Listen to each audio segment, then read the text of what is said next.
Fair enough. All right. We'll start with graphing stuff today, which is super duper cool. So initially, I just want us to follow along, and then I'll share a document that you guys can, or we'll have you play around with. So most, if not all of this work is based on something that was originally created by Dr. Özlem Urlu. If you wanted to check out the original activity, you can do so by clicking this link once you get it.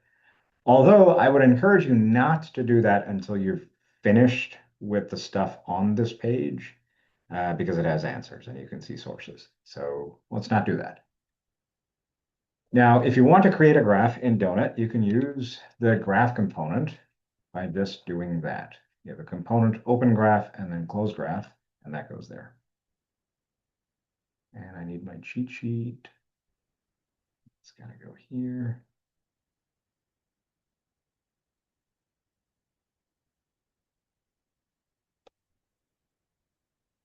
Now, what types of, oops, that's not what you're supposed to see. Where'd it go? Okay. What types of things would you like to graph? Quadratic. What types of simple things would you like to graph before we get to a quadratic? A straight line then. All right. If you just say line and update, well, there you go. You didn't tell Donut what type of line you wanted to graph, so you just graphed your horizontal line at y equals 0. Okay, y equals mx plus b, please. Well, if you say y equals mx plus b, you'll get nothing. I don't have enough caffeine for you this morning, sir. This is a little cantankerous. All right, how about 3x plus 7? 3x plus 7. Hey, look at that. Now, imagine you don't know the equation of a line, but you still want to graph one. Actually, keep that. What aspects, uh, geometrically or algebraically, would you need to know about a line so that you could graph it? 2 points. So, how would you say that in plain English? And I wonder if donut has an attribute that does exactly what you're hoping for. So, I want a line that does what?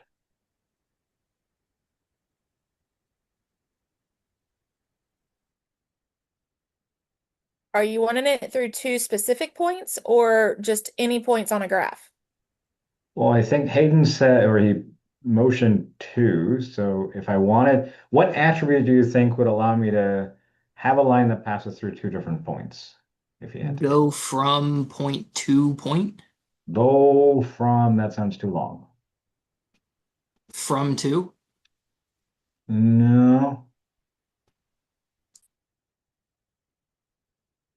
Think about what you just said in plain English. I want to graph a line that passes. Through? Hey, look at that. Semantic and everything. What 2 points would we like the line to pass through? It's Hunter's turn. Uh, Hayden's turn to pick. okay, gotcha. We'll make it easy. 0, 0, and 1, 1. 0, 0. Now, what do you think I'd have to do because I'm within air quotes or within quotes here? So how do I separate the Um, 2 points? LaTeX would be the two minus signs. But probably just a space if it's Just the donut. space. And what was Yeah. the other point? 1, 1. Look at that. How else could we define a line? Uh, Slope and a point. So what attributes do you think we would need for that?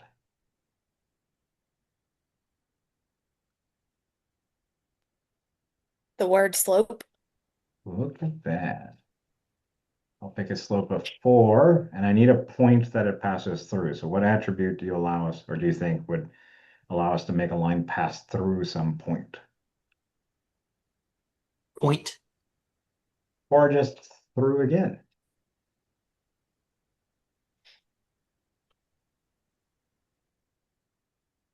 There's our third line. Well, Lines are made up of what?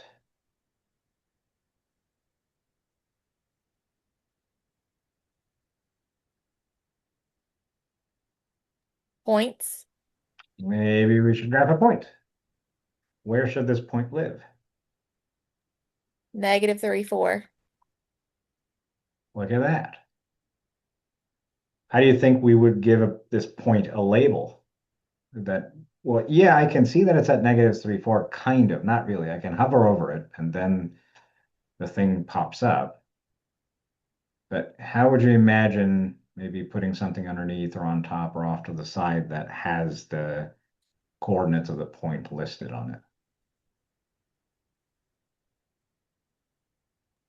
Is it label? I don't know. Let's try. Look at that. That's on the top right. It's eerily close to this. I don't want it there. I want it somewhere else. How do you think I modify the position of the label? Well, I was gonna say align, but I think since you said modify, it should be modify. Well, but modify what? Font, text, label, So I want to modify the label name, name or position. position? Oh, location. sorry. I was just reading. Oh, Position. position. Equals. Now those are the options. So where do you want to place the label so that it's not butting up against the line on the right-hand side? Nice. Upper left. Upper left. Look at that. Nice and clean. Now I want a line that passes through that point, and I want it to be horizontal. How do you think we'd manage that? Slope of 0. So do I just write slope equals 0, or No, we have to have a line first. do I have a line with a slope of 0? Are we just going to go back and say through that point? Or do you have another way to say it? Nope, through is the perfect attribute for this, but through what? -3, 4. But imagine I move the point because I can. Ooh. Now the line would still be at -3, 4, right? Or through that point. I want the Mhm. line to move with the point. Can you relabel the -3, 4 to like M and say through M? So should we name a point?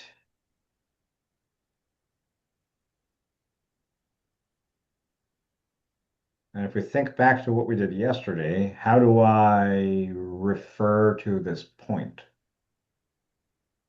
Change all the -3 4s to money sign P. So that $2 P and this guy $2 P, like so. Yes. And this I'm going to comment out because we're not finished with that yet. What happened? You broke it. I know, but how do we fix it, or what's broken? What Do we need to specifically? use a setup or Well, what do you think the Eric is, or not the Eric, the error is indicating?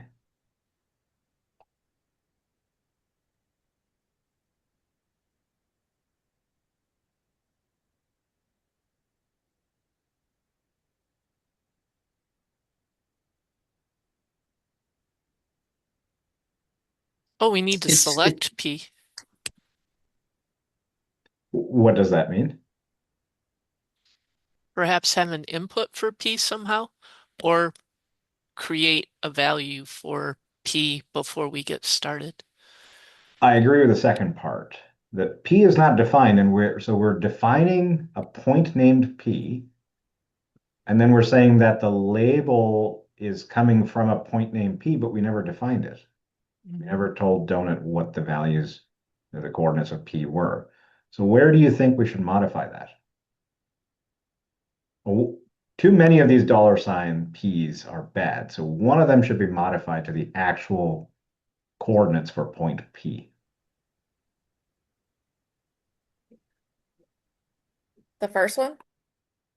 So if we put this as -3 comma 4, does this make sense before we update? I want to declare a point named P. Whatever the label is, it needs to be on the upper left corner of the point. The point is at -3, 4, and then I want the label to be $P. Does that seem reasonable? Yes. And what do you think will be labeled on the graph once we update? -3, 4, and as you move it around, the label should also change.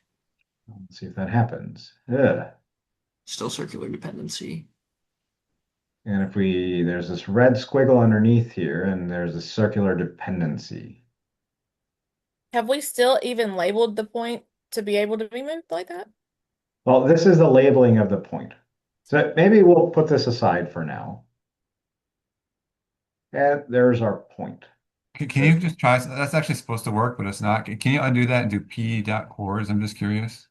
Yeah, I was going to get to that. Oh, okay. I'm like, that should have worked without that, but I guess there's a bug. Okay. Yeah, I was going to mention this after. Okay, so if you Okay, wanted sorry. to display the coordinates of a point, one way to do that is to use the property p dot coords, and that will show you the coordinates for p. What if I just wanted to show the x coordinate? P.x. Comma, what if I just wanted to show the y coordinate? Well, couldn't I do that? Does the same thing. So if you just want the x coordinate, you can do .x. If you just care about the y coordinate, you can do .y. If you don't care and you want both, you can just do p dot coords.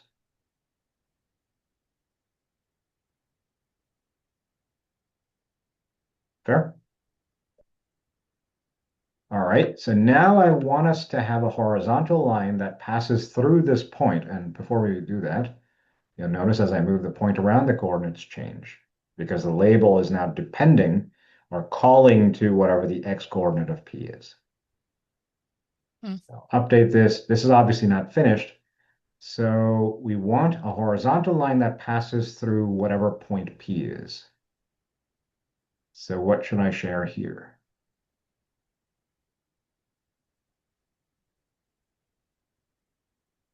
Is that what you just created, the P.x and P.y? Well, let's try that. See if we can copy this and throw this in here. So I want a line that has a slope of 0, which passes through this point. And let's see if that works. Look at that. And if I drag this around, notice that the line comes with us. Is it the same type of error if you just do $P instead of the coordinates themselves? Well, let's try.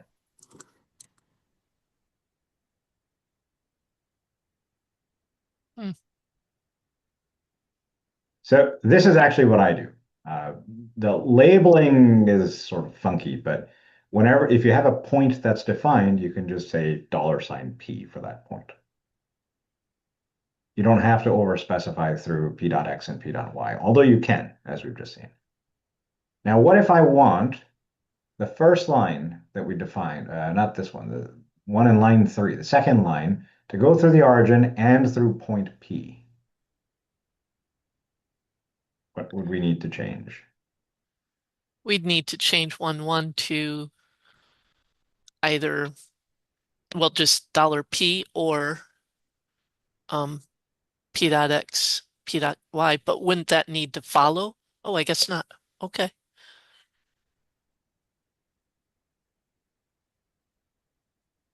Do you want to share the last part of your question about Oh, something needing I to wasn't follow? sure. I didn't know if it would have to follow where P is defined. That's But why I wanted to do this. One of the nicer things about Doenet is it doesn't care, unlike a programming language, where you define things. If it's in your document somewhere, Doenet will go find it. So very often you'll find yourself saying, okay, I've drawn a bunch of things or I've done some things. and now I need to reference something exactly the way I've done. You don't have to reorder the lines, just refer to it, even if it gets defined later on in the document. Hmm. That's All pretty right. cool, sir. It is, thanks to Dwayne. Okay, now I want not a line, but a line segment that passes through P and a point Q that the user gives me. So I define P. I want the user to give me a point Q, and I want a line segment, not a line. So how do you think we accomplish this?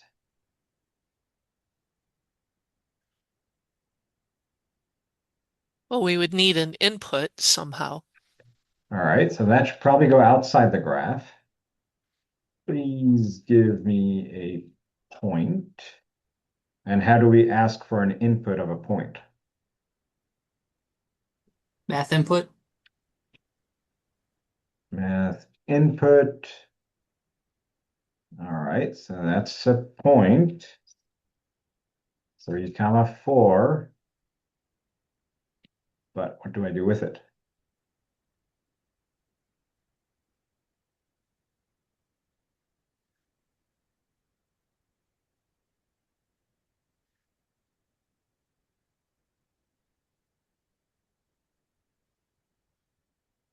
Well, we would need to assign it to a variable. All right, so maybe we should give it a name. Q. 3 comma 4. Cool. Now 3 comma 4 has a name of Q. What can we do with that piece of information?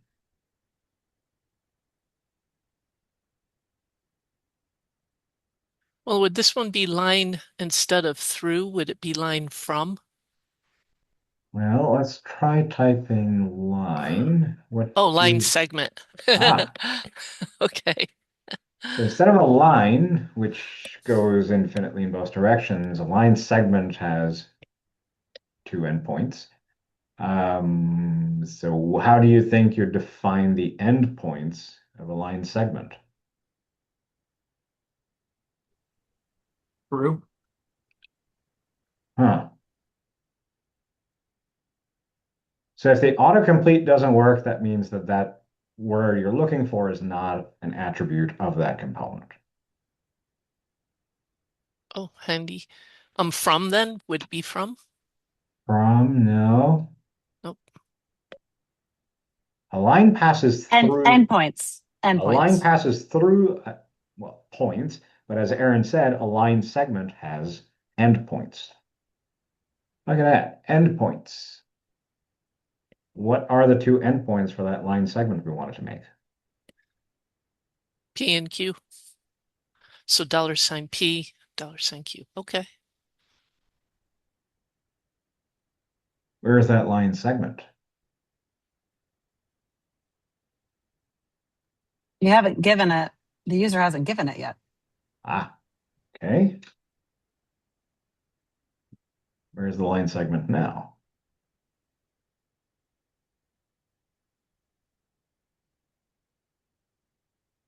Well, it's underneath the or on top of the existing horizontal line. Yeah, So, if you notice very, very closely here, this shade of blue is a bit darker than the surrounding shade of blue. So it's there. And in fact, if I hover over it, you'll see it. And now if I start moving it around, you'll see the line segment. Now, why does this line segment look different? Well, this has an endpoint, but there's no endpoint here. Why do you think that's the case? we We haven't. haven't named it yet, right? Like we did before. There's a name queue right there. Well, no, like you were like, you can't see the coordinates, maybe? Are we supposed to be able to see the coordinates as you move it, as you move it? The coordinates of what? The endpoint. I don't have any endpoints here. All I have is a line segment. No, what I'm trying to say is you can see -3, 4, correct? I can see Because that. it is a, A point. why do we not see the other endpoint or just a dot there? Because The point isn't defined in the graph yet. Yeah. Right. But I was trying to get you to walk towards that answer, Aaron. I wasn't being dismissive. So what would we need to do so that there is an endpoint at the other end of the line segment? The point function, So we want to create a point, and where does that point live? $Q. So right now there's no point because I haven't given it any coordinates. If I say 0, comma 0, the moment I click out of it, you'll notice that this part gets a little bit darker.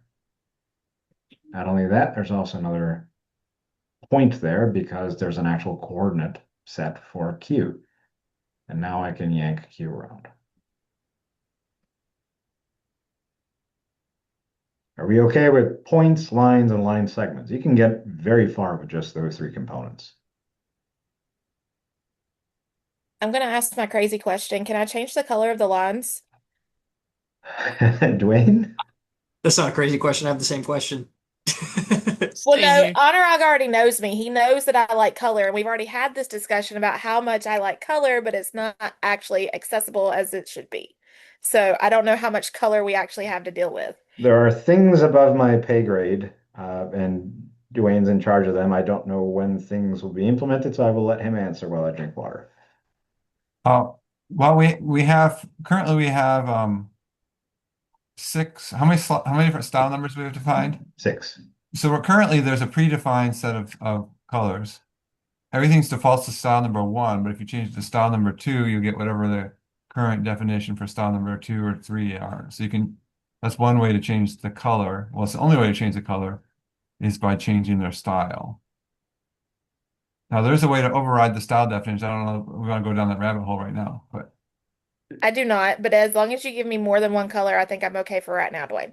okay. Do you want to hint at the color palettes, Dwayne? I don't know how far down the pipeline they are. Well, yeah, I don't know how far down it is either. So, but eventually we'll have like you can select a number of different color palettes. Right now, you have to just individually do something called a style definition and change them individually.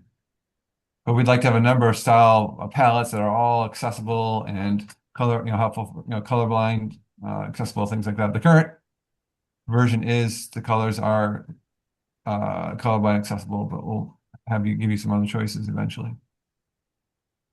What Dwayne said. Any other Thank you, questions Dwayne. before we move on to more fun things? Hayden? Um, this is probably gonna be answered later. Does Doenet do parameterizations? How do you mean? So like x of t, y of t. Parameterized curve, yeah. Yeah. Hold on for a bit. Okay. Any other questions on So simple? therefore, the answer must be no. We just don't want to tell you right away, right?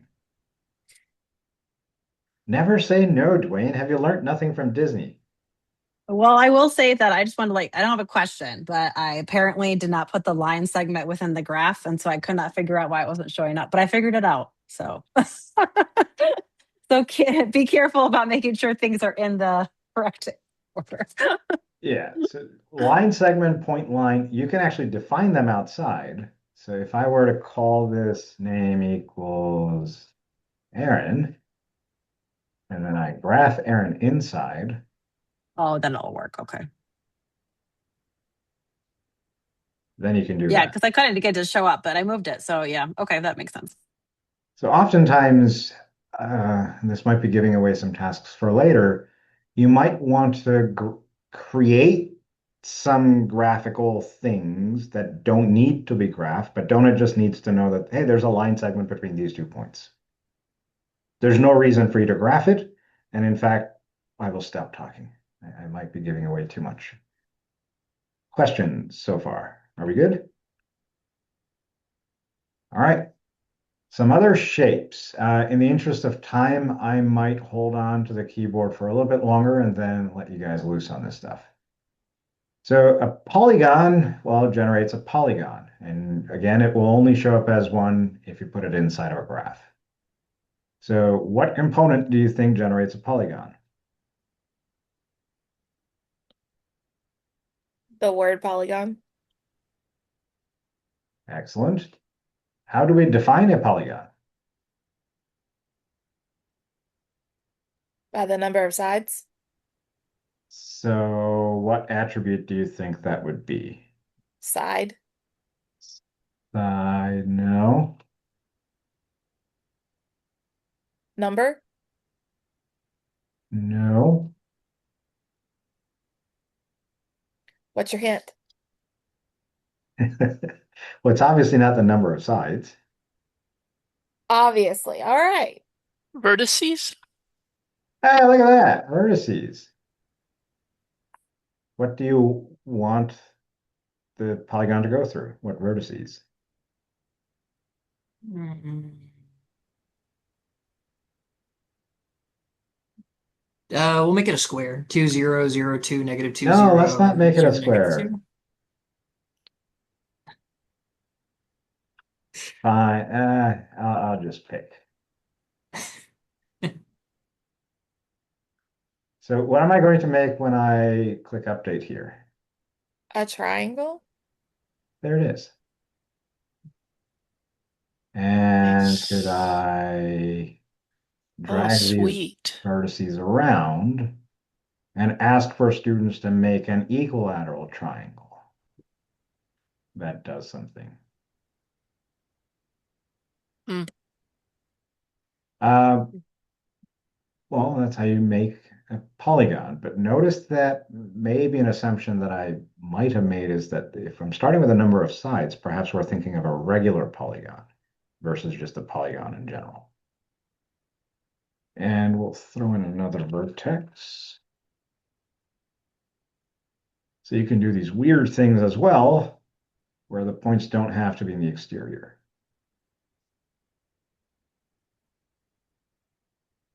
All right, next task. How do I make it fill up with some color? Because colors are good. Thank you, Anorak. Um, Shade? Shade.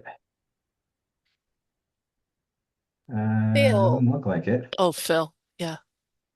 Hey, look at that, filled. And now it's filled. How do you think it changed the color that it's filled with? Color equals. Not yet. That's what Dwayne was talking about earlier with the different styles, right? Style Style number. number. Mm.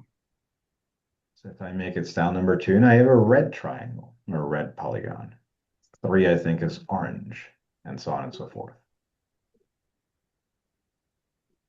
All right. How do you think you change the strength of the shaded color? I'll try that again. Filled opacity. All right. So 1 makes it super duper duper opaque. 0, what do you think happens? Makes it extremely translucent. Takes it Nothing. away. 0 opacity, 0.5, somewhere in the middle. Mhm. All right. Now notice that you have these zoom controls Oh, in the bottom right. I can zoom in, I can zoom out, I can recenter. I don't want students to be able to do that because there's something that I'm showing them for a reason and it has to be in that window. How do you think I would take that ability away? attribute zoom equals false. Zoom, it's not just zooming, it's controlling aspects of the graph.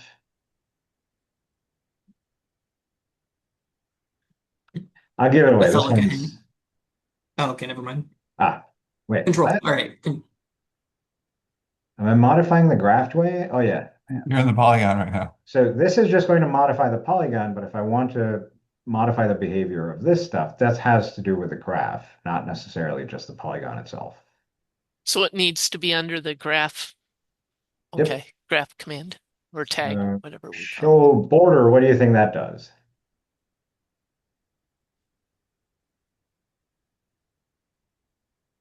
Any guesses?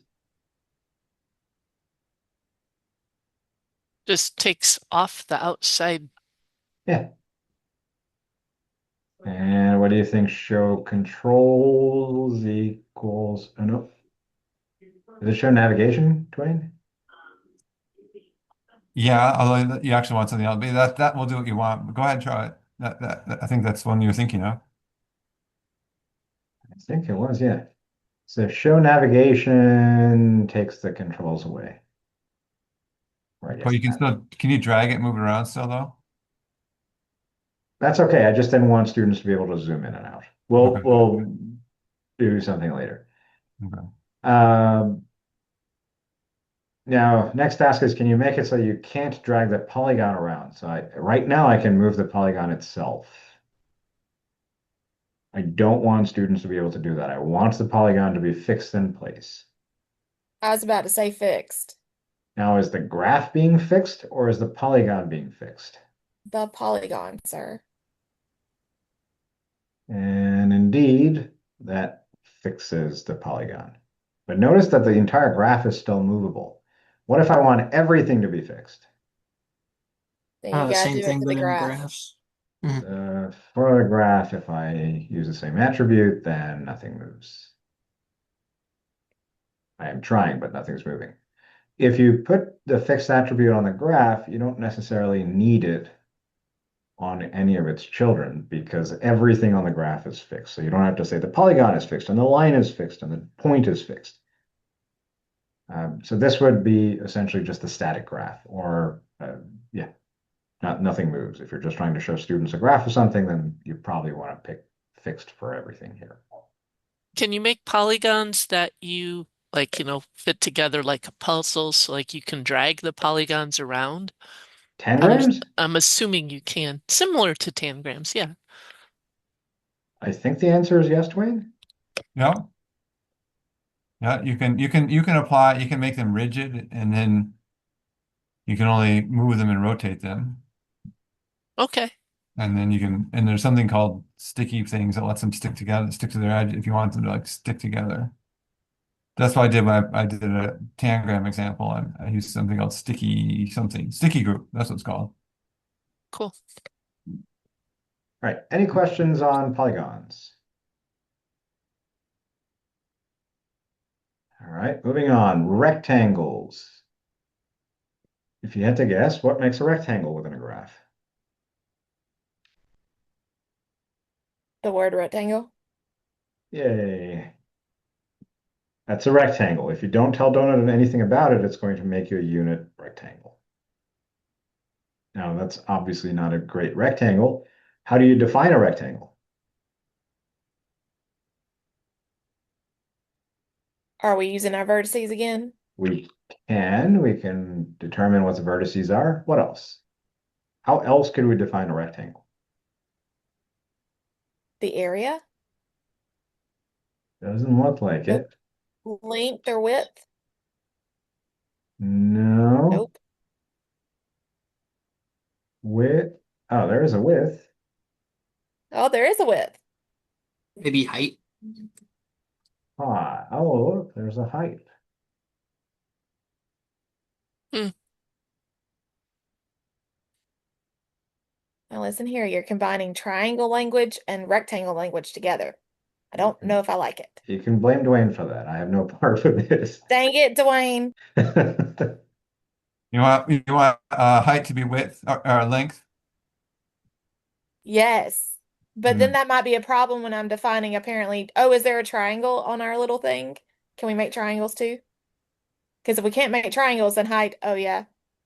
So then that's just another word for you to use. Okay, I guess I'll suck it up. Although I haven't made triangle with width and height yet, so only vertices.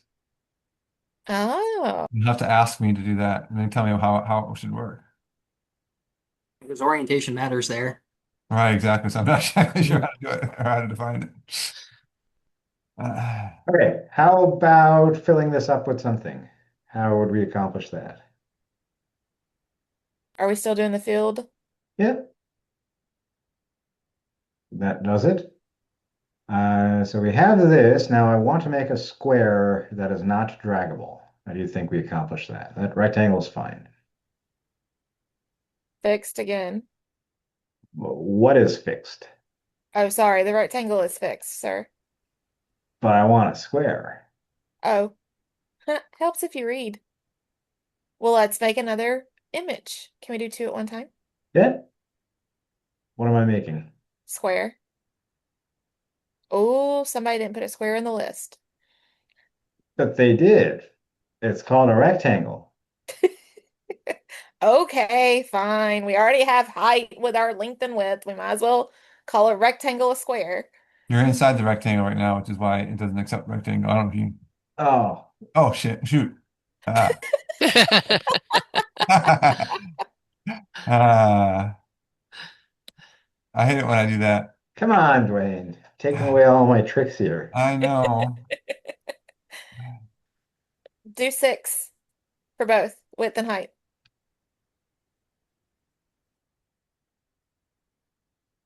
This doesn't say filled, so I'll leave it be.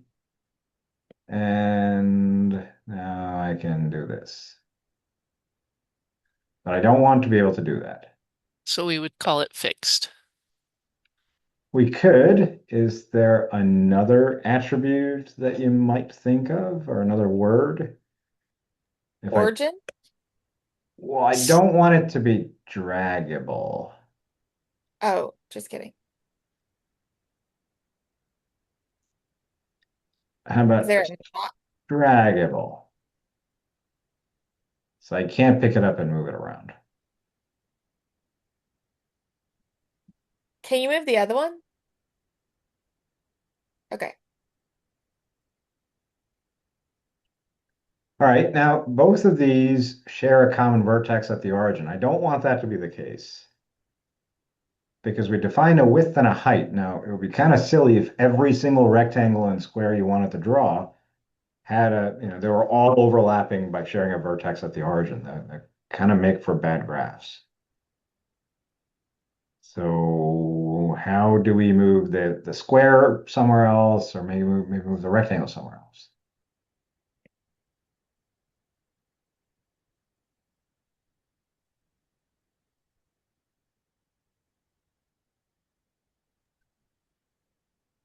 Are we gonna do like a starting point or just one? Can we do one vertex where it can just be a one? I don't know. Let's try it. Vertex or vertices. What do you want the vertex to be? Put it over in the third quadrant somewhere. So negative 3, 4. No, that's not in the That's third. the second quadrant, but that would have worked. Can't do algebra. All right, so that took that vertex, the bottom left one that was pinned to the origin, moved it right there. That's one Is it always option. going to be the bottom left one or just whichever one's closer to your point? That's going to be the one that moves. Okay. So I'm not saying you can't do that. You can. Is there another way to do it?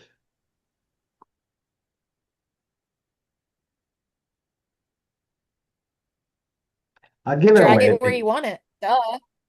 Say it again. I said drag it where you want it. Well, Duh. yeah, but I don't want the user to have to drag it. I want to show the user where they should see it. So imagine I want the square to be centered at the origin instead of vertexed at the origin.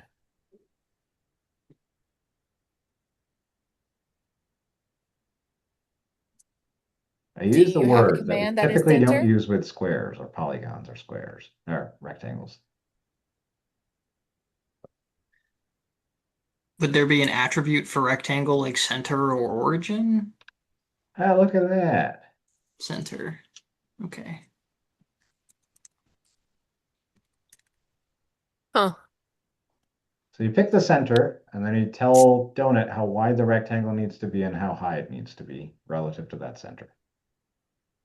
Then you don't need to worry about where the vertex goes. You just say the center needs to be here, and then the rectangle grows from there. You can do the same thing with the square. You can say center equals, say 0, comma 0, and now it's centered at the origin. All right, I don't want the axes anymore. I just want the two rectangles. How do I make them go away? Would it be in graph and axes equals false or something like that? Axes doesn't look like it. I don't want to display them. So it's a display. There's a lot of things that could be displayed Oh, nice. or not. So you have one that has both. I see the Y and I see the X. Well, let's set both of them to be false. I don't think we have something that does both, right, Dwayne? No, we don't. You have to do it individually. Yeah. We're giving you control. So it's not no, we're offering you extreme amounts of control. Anyone remember how we can take these controls away?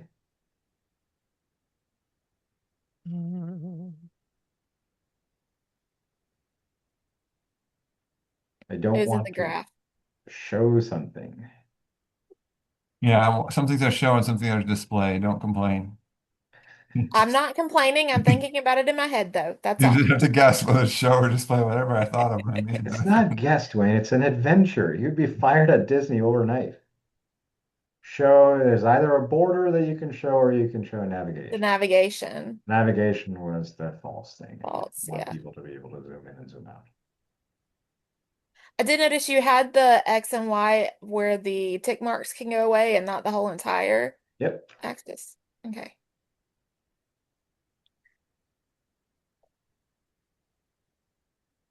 But then I gotta bring the x-axis back.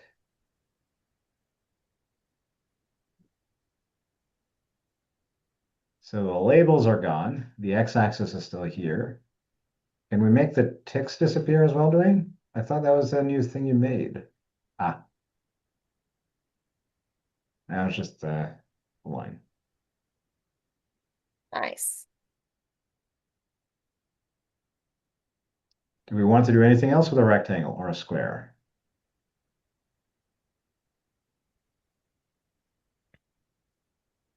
I hear nothing. Let's make a circle. What do you think graphs a circle? Circle. And how do we define a circle? So this would just make a unit circle centered at the origin. 3 points, a point, and a radius. So tell me what attributes we would need. I would say point and Diameter. radius. Or diameter. Diameter doesn't give us anything. You know what? I'm starting to blame Radius. Dwayne on everything. He I didn't put a think diameter in there. I think center because center was So I can move the center to be in the first quadrant. What else could radius. radius.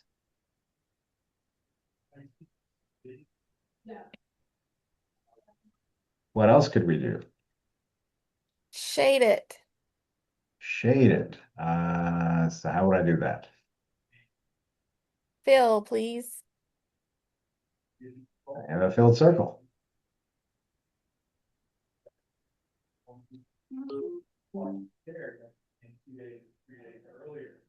Hayden suggested going through some points. So what if I have a circle passing through 2 points? What do you think that's going to do? Hmm. Would it assume that the origin is the third point? Huh? It did not. So 1 comma 2 is there. 3 comma 4 seems to be there. Oh, So it takes diameter. the distance between them, finds the midpoint, and then draws a circle based off of those 2 points. If you just give a circle Okay. 2 points, it's assuming that you're giving the 2 endpoints of the diameter. Mhm. Now, notice that I'm making a guess here that this is probably 1 comma 2 and this is probably 3 comma 4. What's missing from this picture that would make that a little more obvious? Your point dot thing.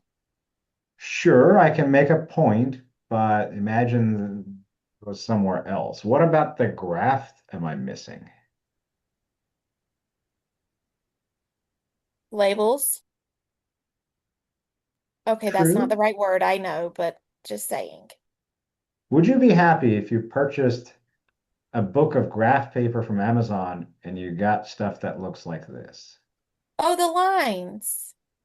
What do Oh, we the call grid? this? Ah, I wonder if there's a grid. Hey, look at that. Makes it a little bit easier to read. But is this grid fine enough for us to know that this is 1 comma 2 and this is 3 comma 4? We're still making an assumption about both those points. So how do you think we could modify the grid itself?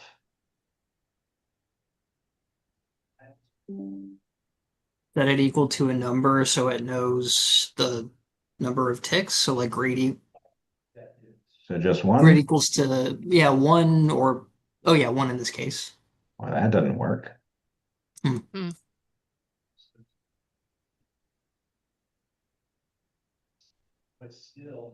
What assumption are we making when we just give it one number?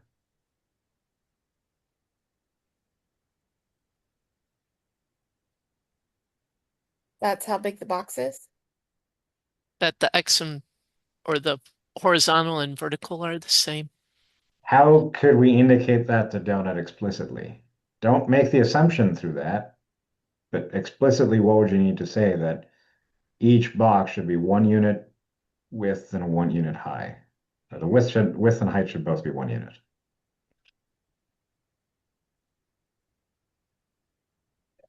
I can't decide whether it should be a space, a comma, or Probably a space. okay. The one. Look at that. There. What if we wanted a 1 to 2 ratio? Well, do that. Now you have a 1 to 2 ratio. But if we go back here, now you can see, okay, it's 1 comma 2, more likely that it's 1 comma 2 than not. 3 comma 4, you can even zoom in. Sweet. 1 comma 2, 3 comma 4. All right, now I want us to plot 2 points. I'll give you some of these things.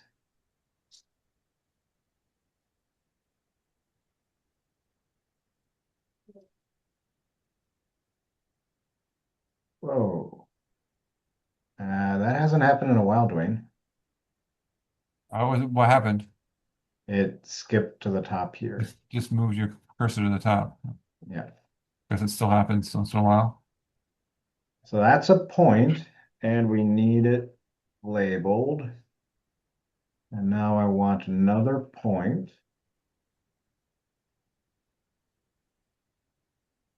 But this should be labeled B.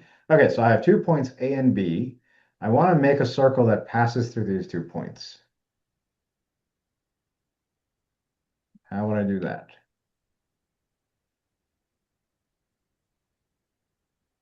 Circle through and then $sign A, $sign B. What? Come on, not this again.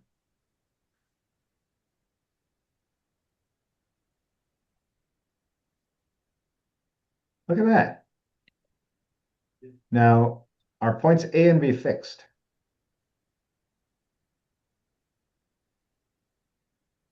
No. No. We never mentioned that they would be fixed. Let's fix one of them. So A cannot be moved. I am trying to move A. It's not moving. What do you think happens if I move B or try to? The size of the circle changes. And cool. Fair? All right. How would we draw in the diameter for this circle? Make a line segment from A to B. So line segment, what do I type in next?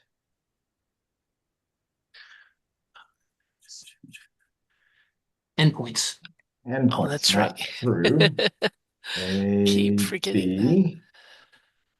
I keep going through the wrong answers in my brain first. Like, I know it's not that. I know it's not that. Endpoints. And even if you were thinking through, the nice thing is if you start typing through and nothing pops up, then Donut's telling you, hey, there's no attribute here named through because I would have auto-completed it if there were. So that's done. Now I want to mark the center of the circle as well and also label it. So keep in mind that this is going to move. The center of the circle is going to change because B can move. So how do you think I do that? Midpoint somehow. Mid, doesn't look like it. Mm.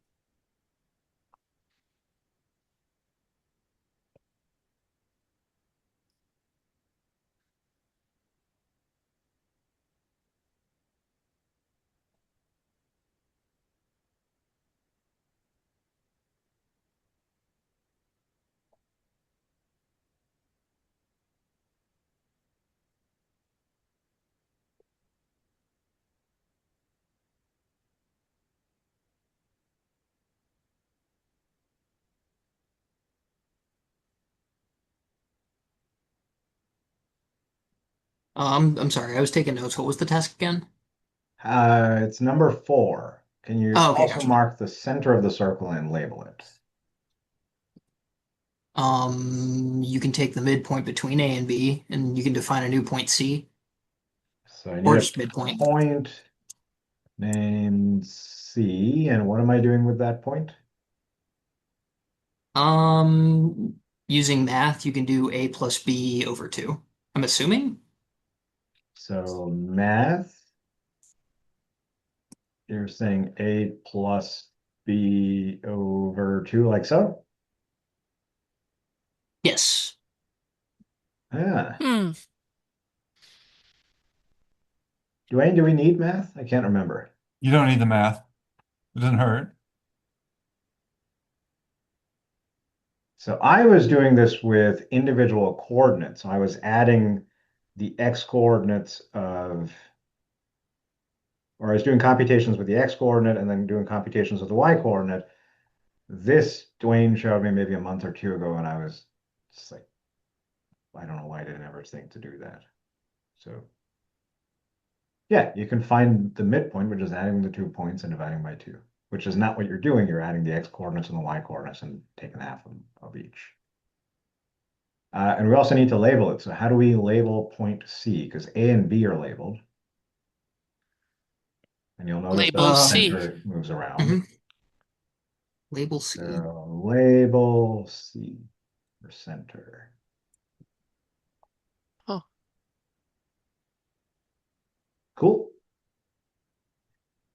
Now I want an answer because graphing things is great, but it's not entirely useful if there's not an answer validation attached to it. So I want to create an answer validation for when this circle passes through the origin and 4 comma 5. But now you're skipping ahead because we haven't learned that yet. That's what I'm going to teach him. Oh, never mind. Forget about this. That's the second half. I'm trying to teach you how to do that. Sorry.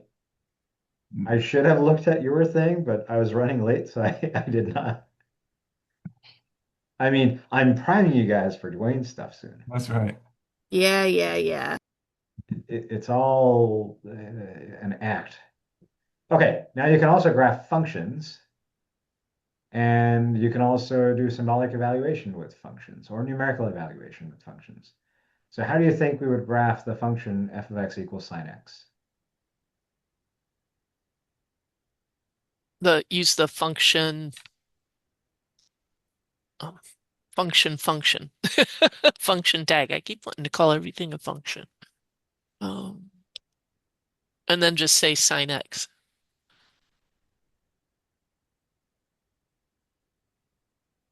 Easy? Okay, now I want us to graph g of t equals t cubed minus 2t plus 4.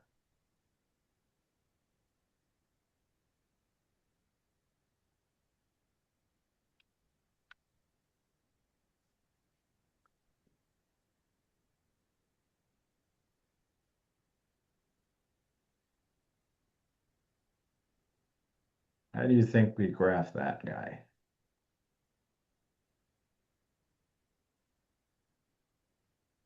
Same way. So tell me what to write. T cubed. cubed, or T caret cube minus 2T or 2 star T plus 4. Hmm. Do you need the star for T or asterisk? I No. think you need X. Well, but I want T. I'm Ah. just telling you. I think if you do X, it'll work. Yeah, I I know, but I agree. don't want X. I want T. We can call it X I and know, label it as T. but what do you think needs, what do you think Donut needs to be told for Donut to grasp this function? You need to tell Donut that the input variable is T. I'm not sure if that's correct, but that's what I'm thinking.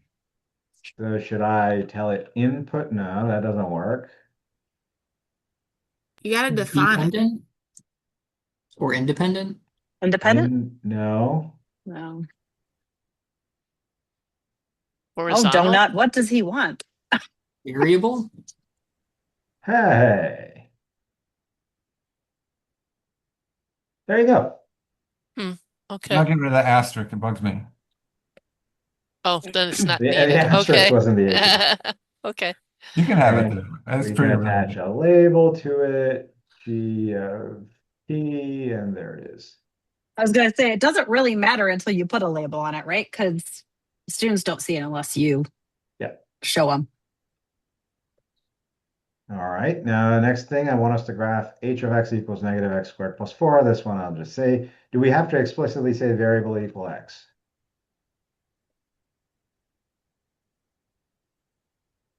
Not this. Why is it doing that to you?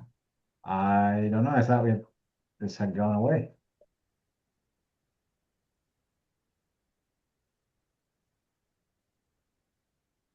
And there's a graph of negative x squared plus what?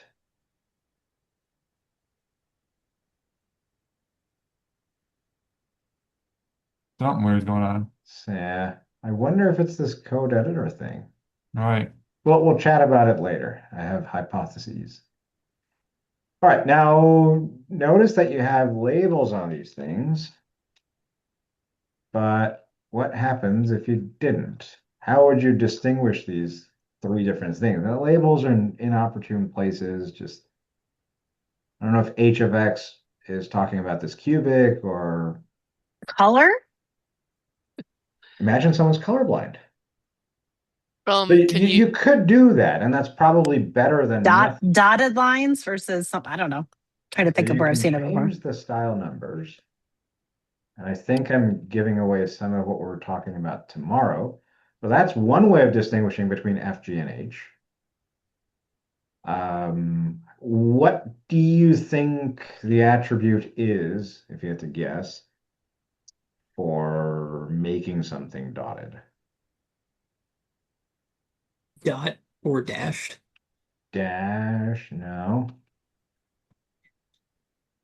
Curve? no.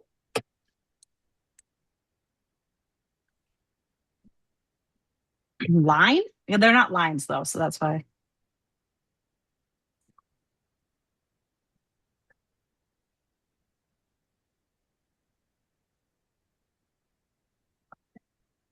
Wait, I thought it was line style, wasn't it, Dwayne? I can't remember. Yeah. Yeah, I thought line, but I wasn't sure because Do it inside a curve for a second. Do curve and tell me where the line style. oh, I saw line Yes. style. So line can get a line style. I guess a function can't. Put curver on the function and then we can do that. Like just put it inside a curve.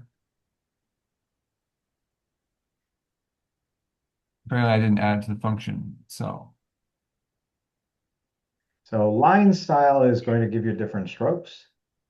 So if we said dashed, then not only do you have color, but you also have something else that distinguishes F from G and H.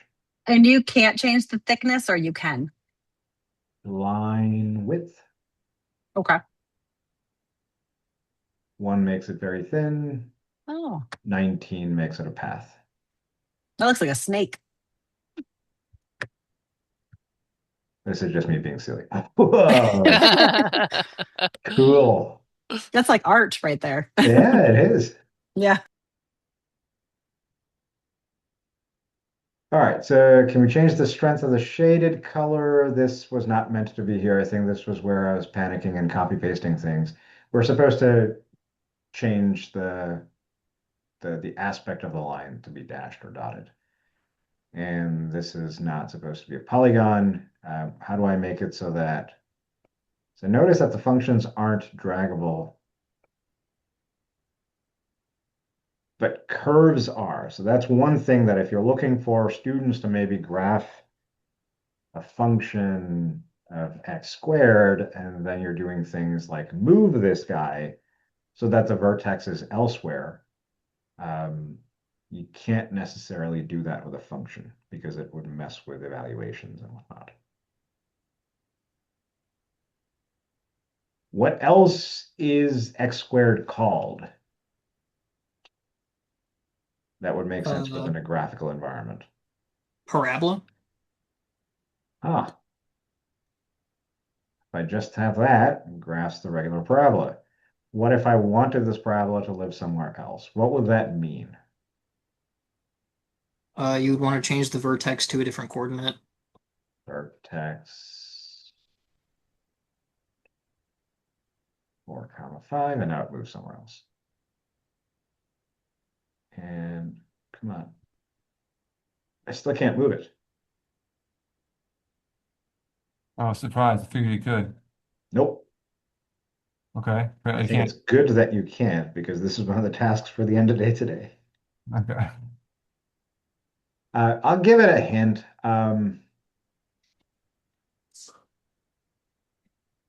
What do you think would happen if you... no, not this.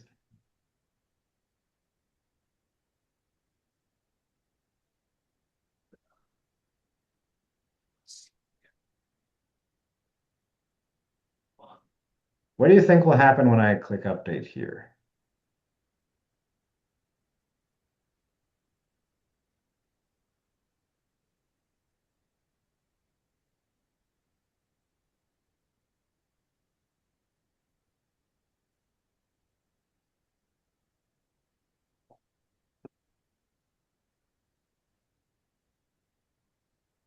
So does it mean that we can drag points and objects associated with points, but we can't just drag objects alone? We can drag So, a circle and a square and a rectangle and a polygon.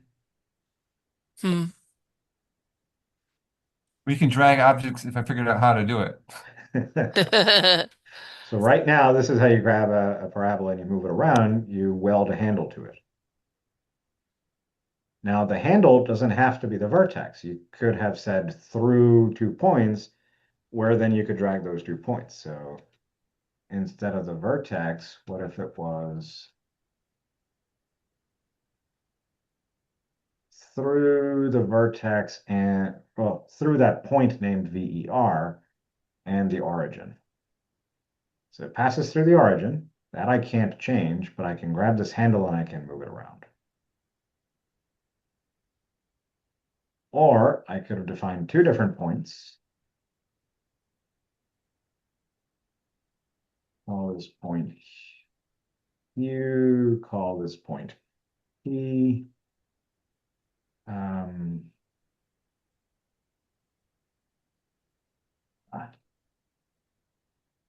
So now I have a parabola that passes through 2 points, and these are the 2 handles that I can sort of move the parabola with. Hmm. How does it know? So this kind of breaks my understanding a little bit because from what I understand, parabolas, you can develop them from three non-collinear points. So what's it doing when it's only receiving 2 points as information? Because you can put like the two vertices at the root and you can just stretch the bottom of the parabola Mhm. so that oh, sorry. So you have a bunch of like unique different parabolas. So kind of curious. So you can define a vertex, but if I move, oops. Why is it doing this, Dwayne? You had an O rather than a P, but now it's mad at you because I can't figure it out. Because how do you make a parabola through those 3 points because you don't have a vertical stretch factor? Mhm. But if you let go of this requirement, I can make it because now it says I'll stretch it however much I need to make the vertex work. So what if you want to do a Hunter? What do you think you should do if you want to do what you said? Take 3 points and then construct a parabola. I know how to do it mathematically. How do you think you would do it I set up in it? set up a matrix and solve for the coefficients of the parabola. Um, which I feel like you could do with Donut.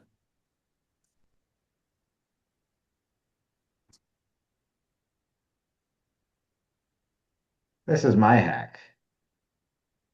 Okay, well, let's try to do what Hayden said. What did he want to do again? You Three want non-collinear points will create a fixed parabola. Okay, so why don't we try that?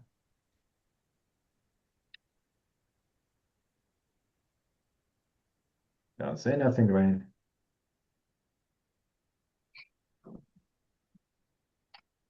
I've been trying very hard to remember to bite my tongue. So 1 comma 2, negative 2 comma 1, 4 comma 5. Where's the new parabola? 1, 2, -2, 1, 4, 5.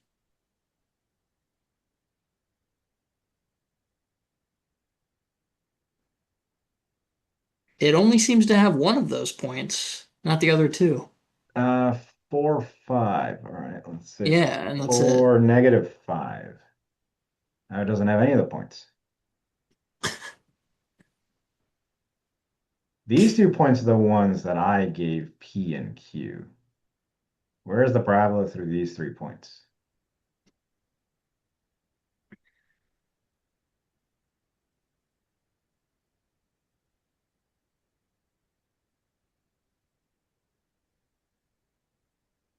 The problem is you guys are far more evolved than I am. I am closer to my ancestors from an evolutionary time span, so I'm very scared of snakes. Pay attention to the squiggles. Wherever there are squiggles, something bad's probably happening. Screaming danger, danger. Oh, there are a lot of. What is that snake saying?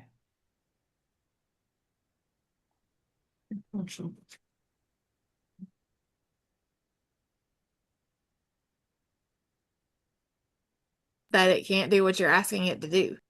Well, yes, but all right, I'll give it away in the interest of time. Dwayne stole my thunder earlier, so I did it again when you guys weren't expecting it. This is the opening tag. Where's the Mhm. closing tag for this parabola?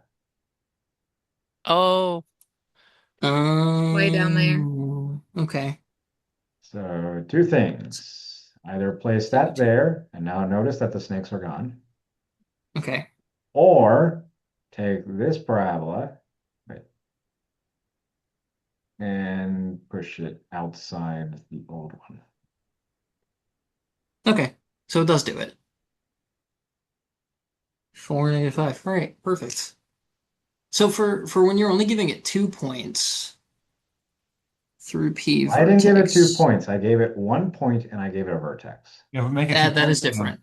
But Okay. make it 2 points again. Make it through P and Q, just so you could explore the question he's thinking about, Ah, or have it do something weird for you. Yeah. So what is it doing when you only say through 2 points? Is it taking the x coordinates, finding the midpoint, and then treating that as hmm, So the general principle, if you under, it's fine to under prescribe something. Donut will just like say, okay, I'll do something. Like you did when you set a circle through 2 points. It's like, well, you didn't give me a third point, so I'm just gonna make it a diameter. mhm. I think in this case, it just made a parabola where the coefficient in front of x squared is 1 is my guess. Because if you move the Okay. points, does it look like it only is translating? I think so. It looks Yeah, like that it. makes sense. I think Could that's you what. put a sorry. Sorry, Dwayne. No, just go. Just that's what my guy. I don't remember anymore. It's been a long time since I made a parabola. but it looks to me like it's a parabola unit, whatever you call it, the standard parabola. I didn't know what else to do This when you said doesn't look like the computer. midpoint. Is it? You think it's the midpoint? No. No, Oh, definitely not. No. no, I think it's just the parabola, x squared plus bx plus c.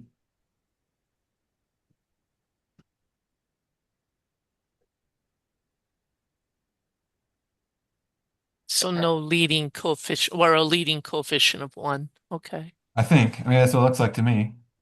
Mhm. Can you specify the leading coefficient of a parabola? I can't remember. I don't know how much analog knows. I don't remember anymore We what. will talk about that later. Okay, maybe he does know. I don't remember. All right, to move us along, because I'm eating into Dwayne's time and we need a break. You can also create functions that satisfy certain properties. So you can have interpolated functions where you say, I want a function that has a maxima at 4 comma 6 and not say anything else. And Doenet will create one. You can also say, I want a maxima and a minima. And it will create a function that has a maxima and a minima at those things. Now, I should say, and Dwayne will probably be able to explain this better, these are not polynomials. Something about cubic splines comes to mind, Dwayne. Yeah, the cubic spline. So they're twice differentiable? Normal ones are. This one actually is only C1. Okay. Because I'm whatever. We can get into that, but it's not your standard spline. Standard splines will give you a lot of extra wiggles. I'm trying to avoid extra wiggles. Either way, if you're trying to create or if you're trying to do things like this, you can do that. And Dwayne will have more to say about other attributes of these things. So I don't want to take more, but you can also have things like a min, a max, and an extremum.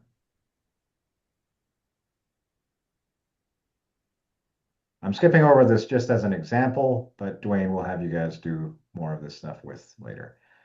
This is going to be a task later, but I just wanted to do a demo of it. So give me a value of n. You'll be making this activity later on. Or 4. Now notice what happens down here. I want a rectangle of height n minus 1 and n plus 1. So I should get a rectangle of height 3 and width 5. It also gives me the graph of x to the 4th. And it gives me a regular polygon with 5 sides with side length 4. What if we try 1? What do you think will happen?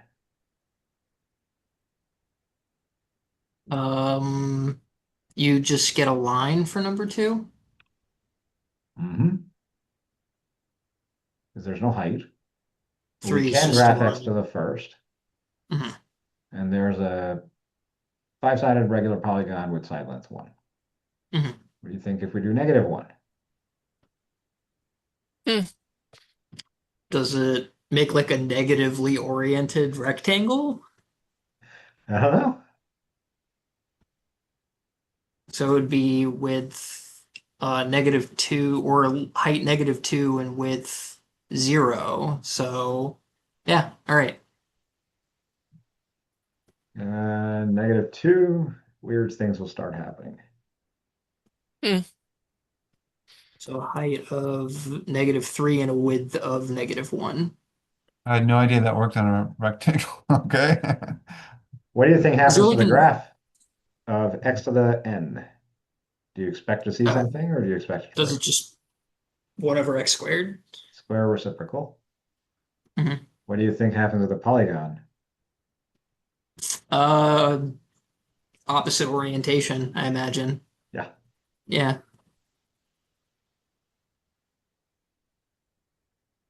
All right, so this will be one of the tasks. And with that, I think I've gone way over. Dwayne, shall we schedule a short break? I think so. 2:35 Eastern? Does that seem reasonable? Sounds good. All right, Mhm. see you back in 6.5 minutes.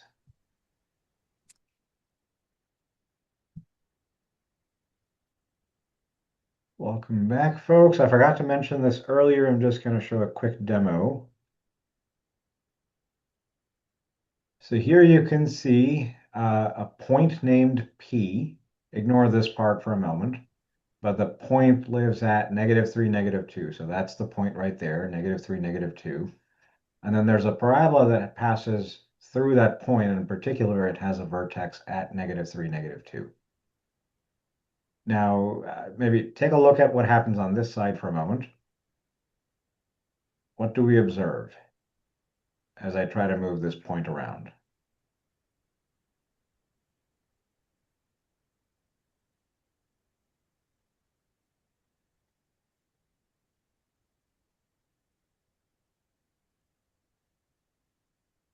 Versus maybe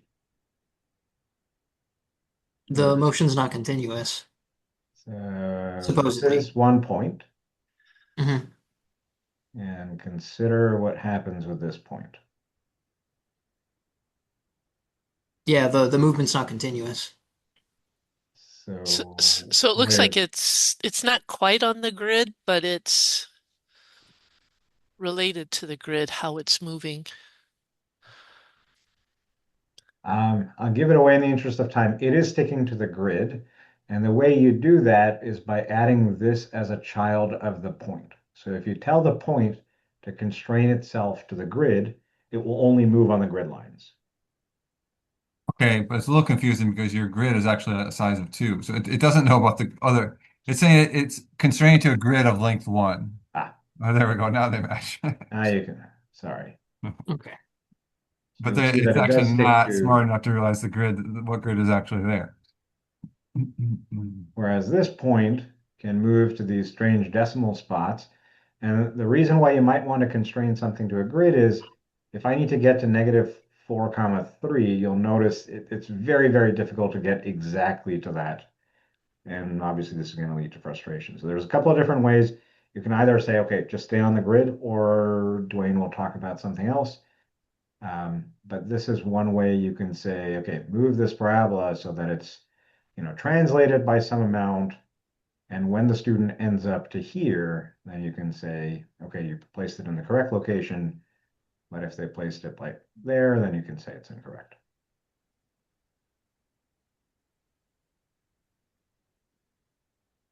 All right. Dwayne, you got the reins. All right.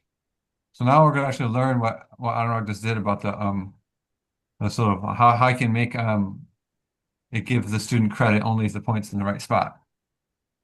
So what I want to do is oops, not this. I copy what was it doing? Okay, there we go. All right, so I'm going to copy a link into the chat,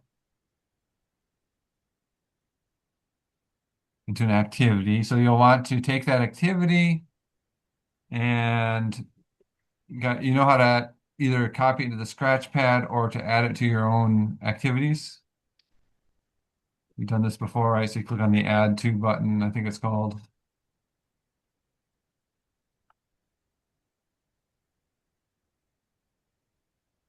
It's okay, I'll share my screen anyway, so I'll go ahead and do that now. Or so you can click on this add to, and you can add it to your activities or load it in this, one of these two things you could do.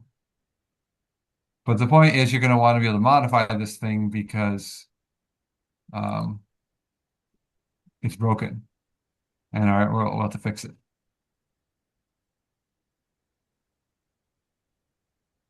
Okay, everybody with me? Yep. Yeah, okay. So what I want to do is we're going to go through the first part and fix it, and then there's like a exercise at the end. But the topic is how do you do graphical answer checking? But I like to do a lot of things where I have students like sketch curves or try to give a solution to an equation, graphically, and then I want to check do they have the right properties, things like that. So that's something I like to do in Doenet, and I think it's something that is one of the nice features of Doenet. But I want to back up a little bit and just think about how regular answers work. So here on line 18 through 19, I want to have something that says, it gives me correct when I put in 2, but it's not working. So can you first task is to fix the answer blank on line 18 through 21 so that it works correctly.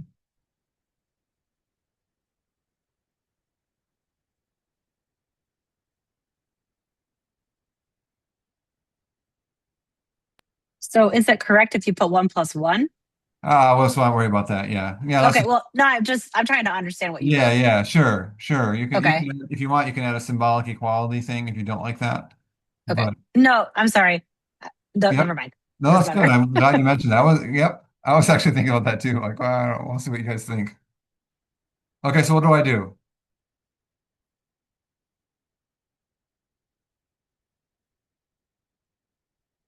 How do I fix this?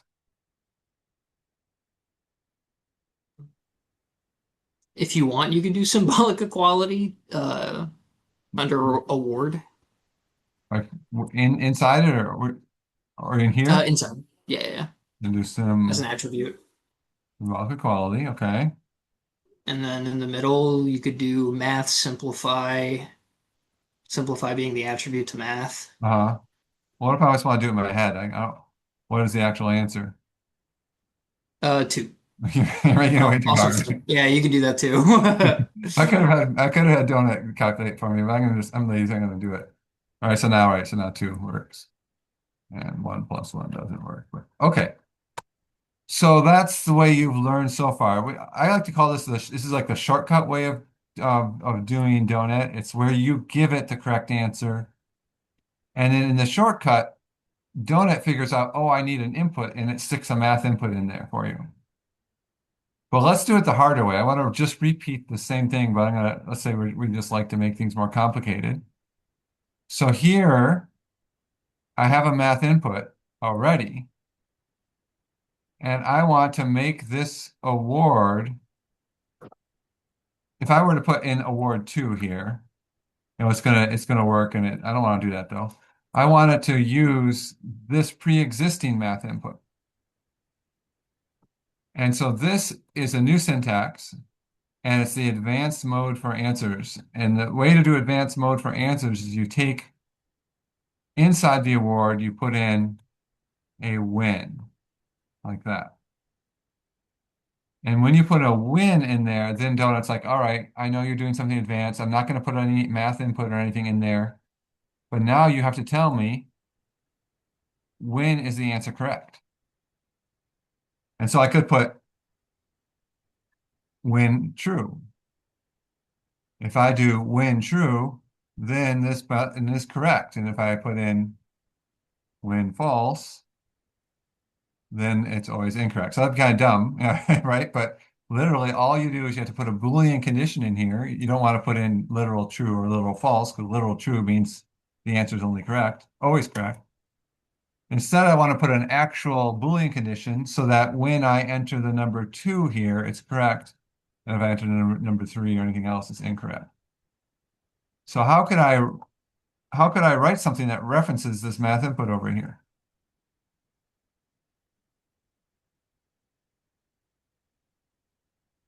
How do I reference that square, that input box? Um, so you've already named it N. Yeah, I already named it So, N, so we helped you out with there. so reference N is equal to 2. Okay, equal to 2 like that. Mhm. Okay, does that work?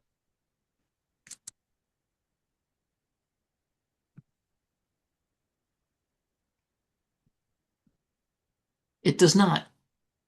It does not. What are you getting? Incorrect. When you type in 2? Yeah.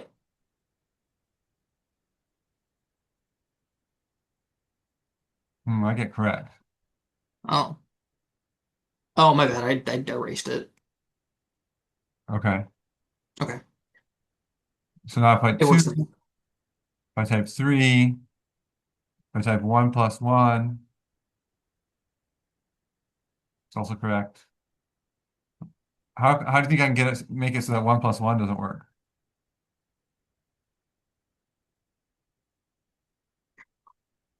Add symbolic Um, inequality. Yeah, where do I want to put it? as an attribute In to award.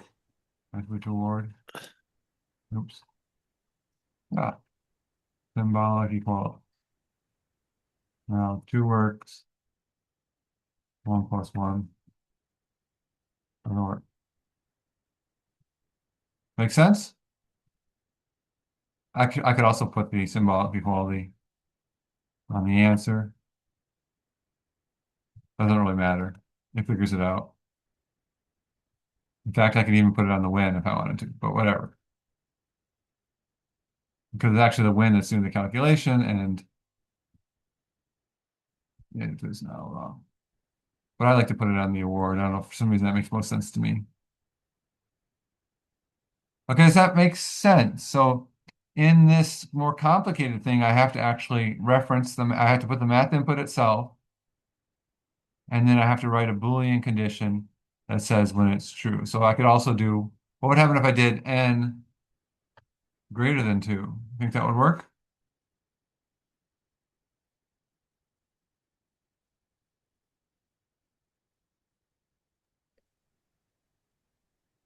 Yeah. Right. I mean, it doesn't answer the question that's given, but whatever. Right. Yeah. Then I 2 is wrong, but 2 plus 1 is correct. Their symbolic equality isn't really doing anything. It's whatever. It's a little different. But all right, but I want equals 2. Now, some of you might thought I had to do this. If you're a computer programmer, that doesn't work. You actually have to do that. Okay. Now, your turn. Can you figure out this one? Here's an answer tag. Can you figure out what to put in there so that if I say 1 and 1, then it's correct? I want 2 numbers that add up to 2. 1/2 and 3/2. Well, it doesn't, since it's a broken, it doesn't even do that, but that should also be correct. So can you come up with something to put in here so that this answer evaluates the problem, which is enter 2 numbers that add to 2?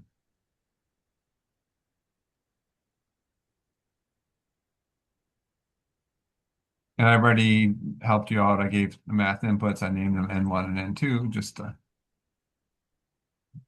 let you just think about the final part.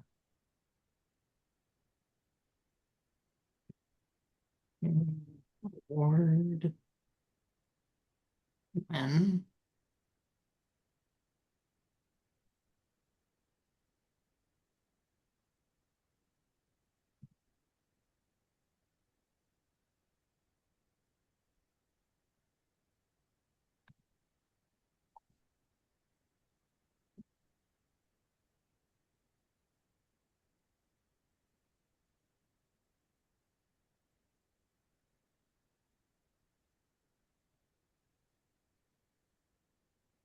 okay.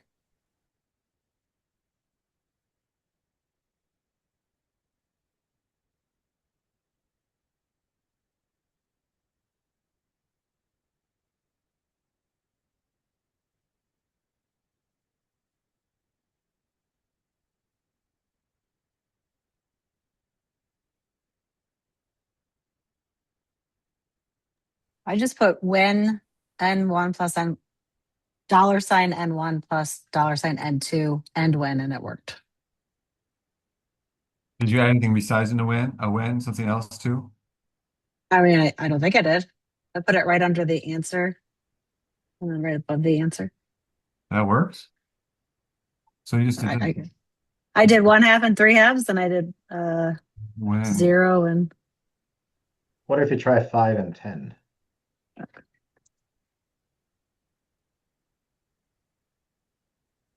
No, I'm just curious. I didn't know about this. oh, yeah, it's working too. So everything's working apparently. Okay. Wait. So you have to put it between award? I thought. Wait, but I why? don't I don't have a award. I said answer. I didn't say Neither do award. I. I vote, but it seems to be working. Look, what? I'm so confused. No, I don't. I'm not sure you typed what Aaron said, Dwayne. Well, I'm missing that. Well, whatever. This is broken. Oh, I What? didn't put equals to. I just said n Uh-huh. star one plus n star two. Oh, I didn't say equals to. That's the issue. So you're Oh, just saying when that sum exists, mark it correct. Yeah, It's that marking I any see of that these things now. correct. Yeah, I see that now. One important lesson I've learned is immediately when Donut tells me that something is correct, try typing in things that should obviously be false to make sure that it's not marking everything correct. And I did not do that, so that makes sense. That's why I was like, when you said n1 plus n2, but you don't have that statement will always be true. You're just finding the sum. well, unless you do zeros. Well, sure, but you get the point. That's why I But asked for her to type in 5 ah, and I 10. well, I was just focused on the fact that she forgot the award. So I don't know why this is working. I mean, it complains at me, but Donut still figures it out. Yeah, I So definitely didn't put award either. So Can we not fix this, Dwayne? I like this a lot better. I don't know what it's doing, but okay. I don't Is a know. word only necessary when you have multiple different inputs that would lead to the same answer? So, like for the factoring quadratics for last night's assignment, x minus 4 and x minus 5, but you also want x minus 5 and x minus 4 to work. So you can do that by putting multiple awards, Yeah. Is that the only or time you, that's necessary to use um, a word? I often use it for partial credit Mhm. because I want to do. I thought it was necessary here. I'm a little confused by why it doesn't, why it works, but we'll see. Um, I'm wondering if award is totally necessary for like LMS integration, and but otherwise it might just work for like in-class activity type feedback. I don't know. yeah, no, it's um, I don't know. Yeah, it's just something I programmed that is a shortcut is taking effect. I didn't think it was taking effect the way it was. It's just interesting. It's an interesting consequence of the way of something I did internally, but it was not intended. Now the question is whether I should leave it work or not. Anurag votes for yes. We'll see. This is a very pleasant surprise. Less typing equals good. Yeah. To maybe answer Hayden's question from my perspective, you can either, so you can say award credit, or this is the correct answer, and then this other thing is the correct answer. Now you can either do that with Boolean logic where you can say the math input that the user has entered is either equal to this or it's equal to this. Mhm. An alternative to doing that, where you say either this answer is correct or this answer is correct, you can just have multiple awards. And then it's two ways of doing the same thing. So it's not necessary that it's only used when you have multiple things. You can use Boolean logic and have longer conditionals that either evaluate the true or false, or you can just say award this and award this as well. But Dwayne's a lot nicer. He gives people partial credit. I don't. That's why I don't make use of award all that much. I want them to talk to me if they get stuck somewhere or they I was have. gonna say what's okay. So I understand answer. You're telling it what the answer is, and then award is awarding points. But when the award wasn't there, it still told them whether the answer was wrong or right. Yeah, that was an oversight on my part. But it worked, right? So Yeah, don't count it on working. Unless Anurag twists my arm, I might get rid of it and make it require that. okay. It was supposed to be, so imagine you're saying 1 plus 1 only has one correct answer, right?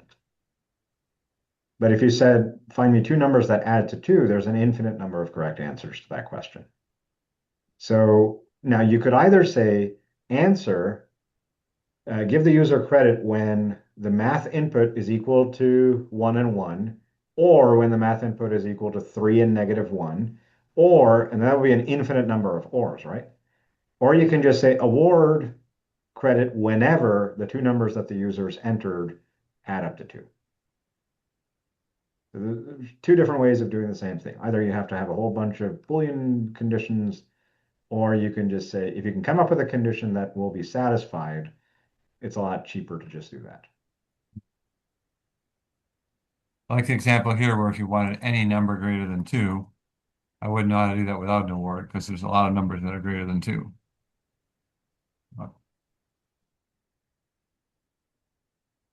Or here I can do an award, right? Here I did an or, and so now if I had -1 and -1, that also works for that either condition. You can use Boolean operators like that. But I'm going to eliminate this because that doesn't match. So okay, so we just covered a lot of things and a lot of side discussions. I try to figure out have we completely lost you? Are you guys following? How's it going? Doing good. Okay. Do you notice anything different about what happens here when I hit 2 and I get correct, and when I hit these guys and I get correct? Do you notice anything different in these math inputs here versus here?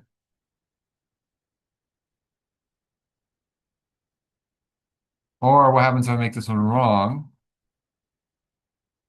versus if I make this one wrong? Do you notice different behavior here than you do here?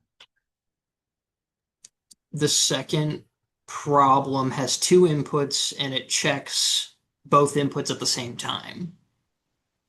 Correct. I'm actually thinking visually. You notice a visual difference in when it's correct. Do you see anything different visually here than here for this The incorrect? red I box see and the it. black box. Oh, the bar. Yeah, it's surrounded by the red. Yeah, this guy changes color. Now it's green. The green is a little subtle. The red is a little easier to see. This guy just always stays blank. I mean, always black. I mean, it's always black. Can you see any difference in when you look at what I wrote here? Why this one, these guys somehow know that they should change color when the answer is correct, but this math input doesn't? I mean, I see 4 answer. I don't see that anywhere else. Okay. So what do you think this 4 answer tells Doenet?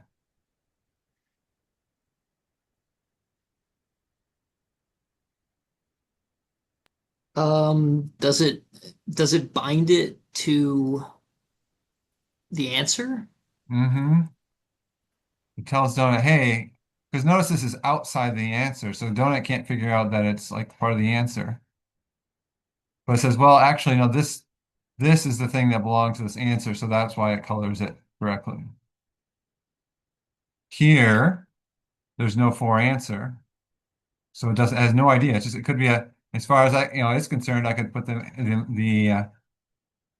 wherever I put it, I think I grabbed too much. Let's try again. Oh, I grabbed too many lines. I could take this math input and move it all the way over here. And here's my check work. It's wrong, but if I put in 2 over here, now it's correct, right? It doesn't have to be even anywhere locally. It wouldn't make sense to put the correct thing, in this case, but it has no way of knowing that this math input has to do with this answer. So one way you can do that is you can add the for answer. You can also do one other thing is you can take the math input and I can stick it inside the answer.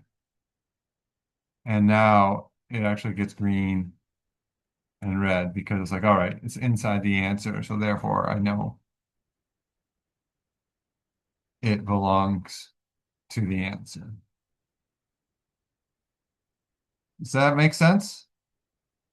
So it's really useful. I mean, it depends on whether you like this coloring or not, but it's one I recommend always doing something like this.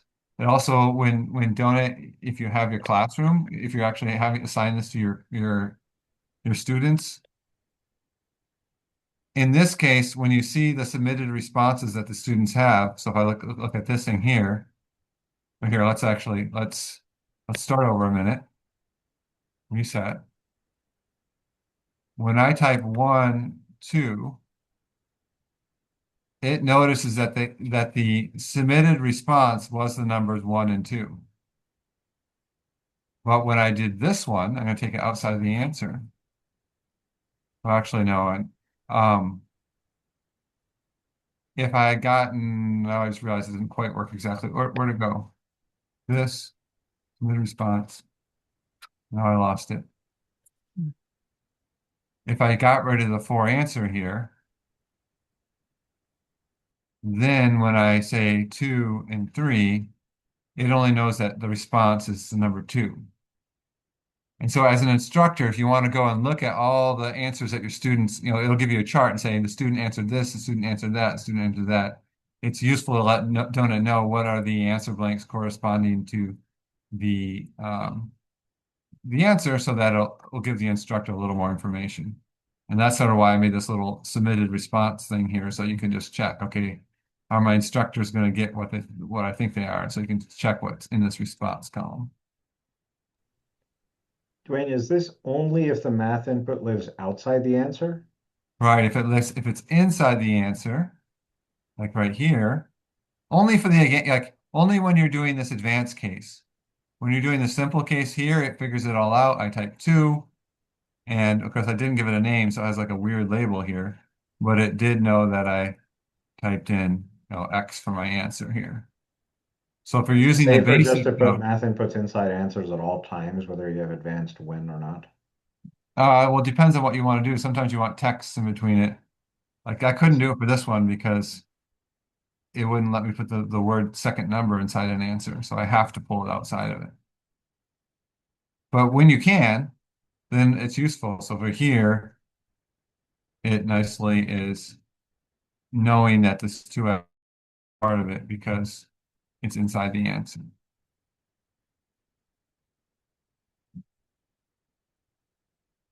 Okay, that was just an advanced tip. There are more wrinkles to it. I'm trying to, I'll just stop there. You can play around with it. You'll notice I'm lying a little bit, but don't try sometimes to figure out what the answer is. Okay, but the main thing is that we have this award win condition and we can put a Boolean stuff in there. And that's what we need for the graphical answers, because for the graphical answers, we don't have an input anymore. We only have points, so we only have a line, we only have curves. So we don't even have these answer blanks. So you have to use this advanced form of putting a when inside your award. So let's work at figuring out this question. So I want to make a question here. I want to have a point on my graph. And I want the correct answer to be when the point is in the second quadrant. So I want it to be incorrect and only correct when the point is over here. So your job is to look at this part here, line 60 and following, and figure out how to fix it. And we'll do this one together, and then we'll give you our task to do the next one.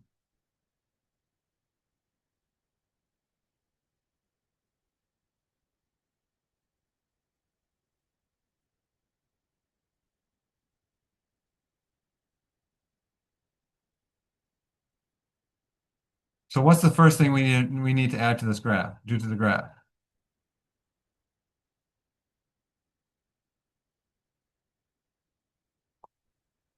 This graph doesn't really look correctly. So how can I fix how are you going to fix the graph?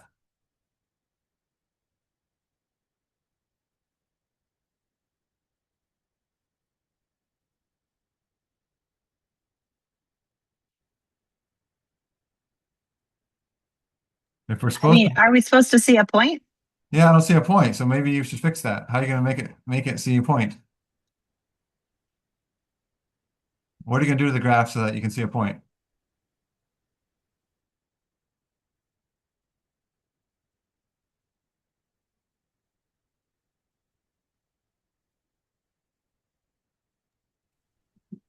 Just add a point under graph, right? Right. Add a point in the graph. Very good.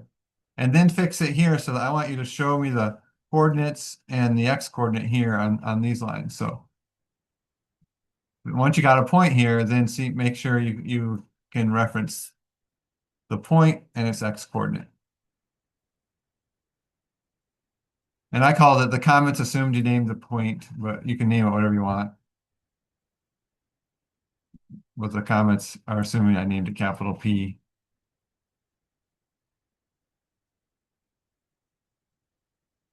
And so when you get this far, let me know when you got the, or if you're stuck, that you got the point coordinates, the ordered pair of coordinates showing here, and then just the x coordinate showing there.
Okay, so where are we now?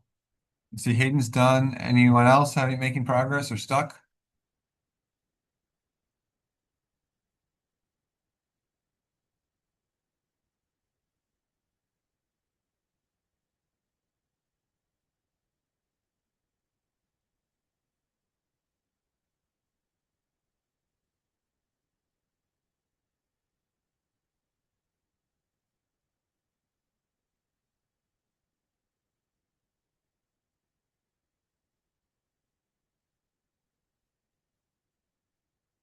Anyone who's not done, willing to let me know how I can help?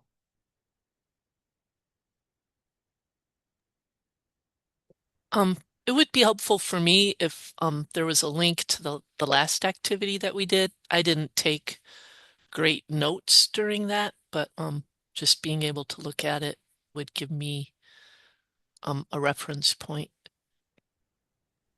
All right, do you have a link to A it? moment.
Pardon the interruption, but the new link that I just shared in the chat has all the Donut ML that we typed together in it.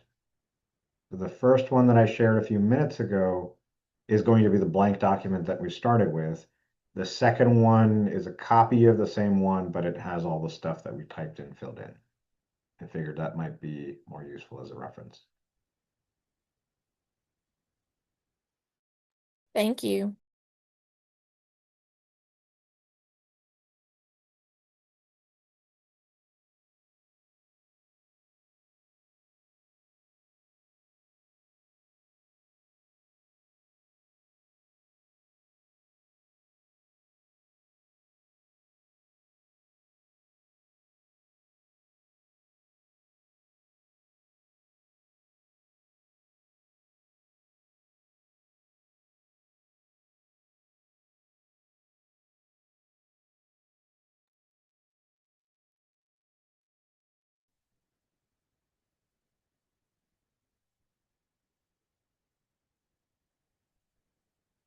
Any feedback on whether I should move on or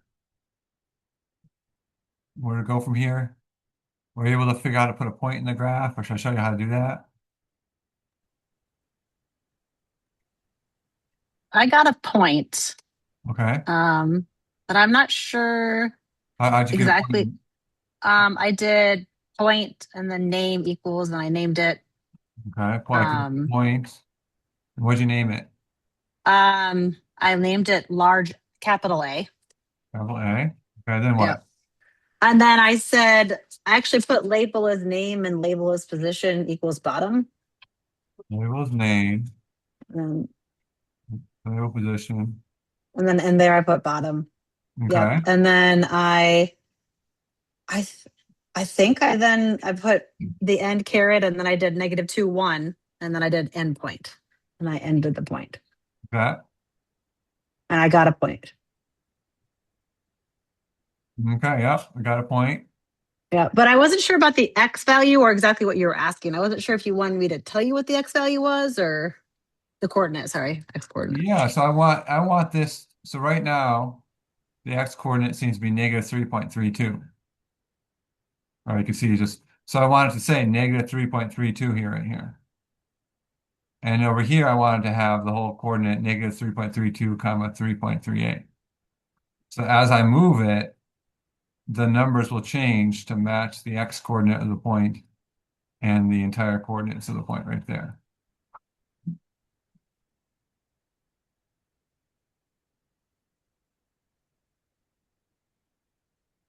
And how do I, any idea what the thing I would do to sort of get the point, get that stuff to appear down there?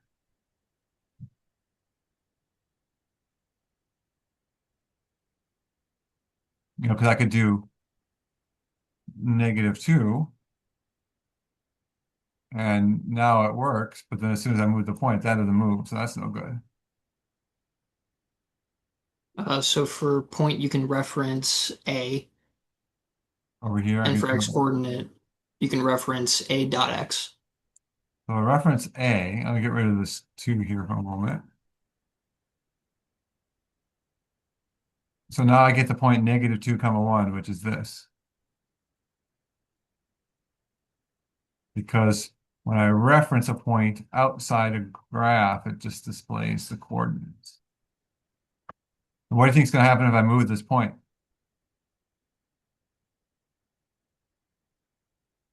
You think it's going to stay at -2, 1, or you think it's going to change? Oh, I think it'll change. Do other people think it's going to change or think it's going to stay?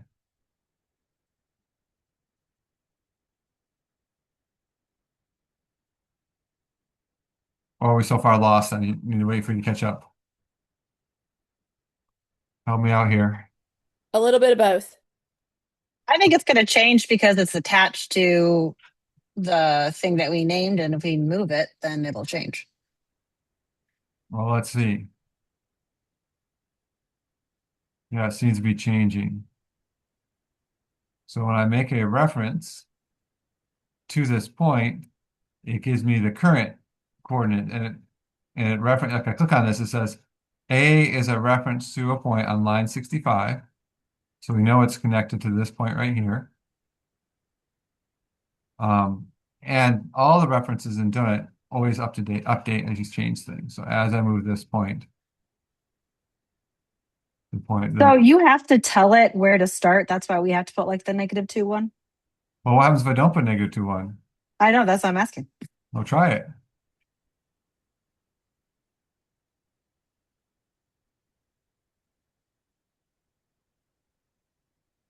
Oh, I just go to the origin. Yeah, so again, Doenet, if you under prescribe things, it takes a guess. And so if I don't put anything here, I'm like, well, okay, you didn't tell me. I'm just going to make it be at the origin. But then as I move it again, it updates it. So that's why, yeah, you can leave it blank or you can tell it to start at -2, 1.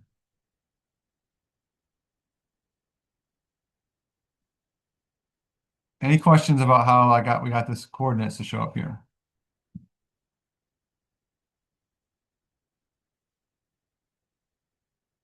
I thought it was going to be a lot more complicated than just typing $A and $.x. I was thinking it was more complicated than that.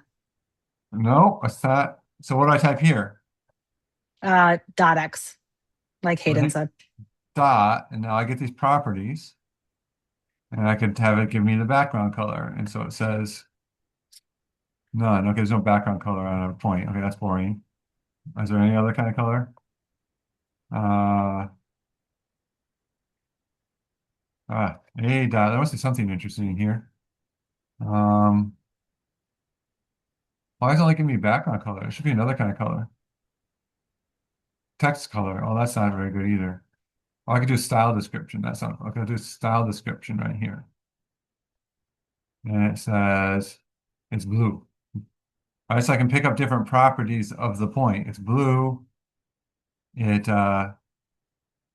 well, we want the x coordinate, so now I lost where I was over here. Now I'm going to find the x coordinate right there. And now it just gives me -2, and as I modify it, it changes. How do you label the point so that it's the coordinate of numbers instead of like A in this case? That was my Mhm. question also. So label is name. It says I'm just going to make the label be equal to the name. So I Mhm. get rid of that. And then instead, I'm going to make a label in here. So I could do label -2, 1. And so now it has -2, 1. And if you drag it, Oops. It has -2, 1. All right, so that didn't quite work. What could I put here instead? I kept putting $, in this case $A, but it gives me a circular logic. Yeah, it's supposed to work. I don't know why it doesn't. So you have to do coordinates, Oh, right. Okay. No, we went through this. or you could do .x, A.y. Yeah, I apologize. I don't know why. I haven't figured out why that's not working, but it doesn't. So you have to either do I guess in parentheses, A.x, A.y,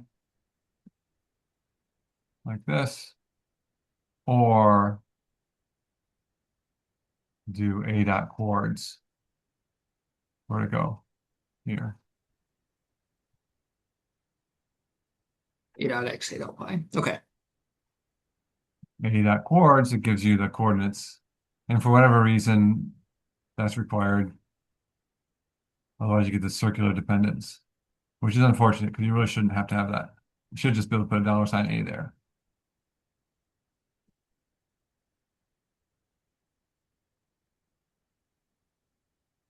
Any other confusion about this part so far? Mm-mm. So do you think you can now make this check work button be incorrect if I'm here? Well, I guess it'd be incorrect if I'm here and correct if I'm there. Now you want to take what we did above with our advanced answer checking and do the same thing inside here. Of course, I say $P. I guess it should be $A now for me. Um, so what you got? First of all, what do I have to stick inside this answer? When? Well, hopefully an award too. Oh, award. Yeah, award. Although you're right, it will work with a win, and I'm ambivalent about that. All right, so try figuring out what to put in your award and then in your win there to get it so that it actually is validating, moves the point so that it's in the second quadrant.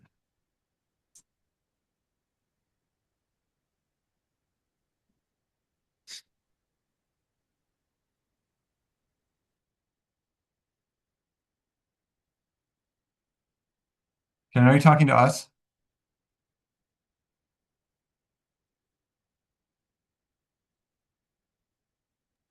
You're talking to me? It would be $A dot X is less than 0 and $A dot Y is greater than 0. Okay, like this, $. Within the when Within, I'll have a win. Okay, I gotta put, okay, award. I'm gonna put the award in award and then within the when, yeah. A dot X, then what? Um, less than Less 0 than 0. Mm-hmm. and How to do and, right? Okay. $A dot Y greater than 0. Like that?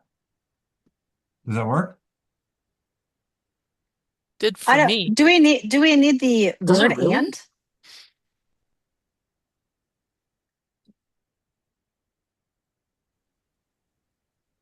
Well, If you don't have and, will it automatically do or something? That's what I'm I confused have no about. idea what it will do. I think if I did this, it would say when AX is less than 0 times that.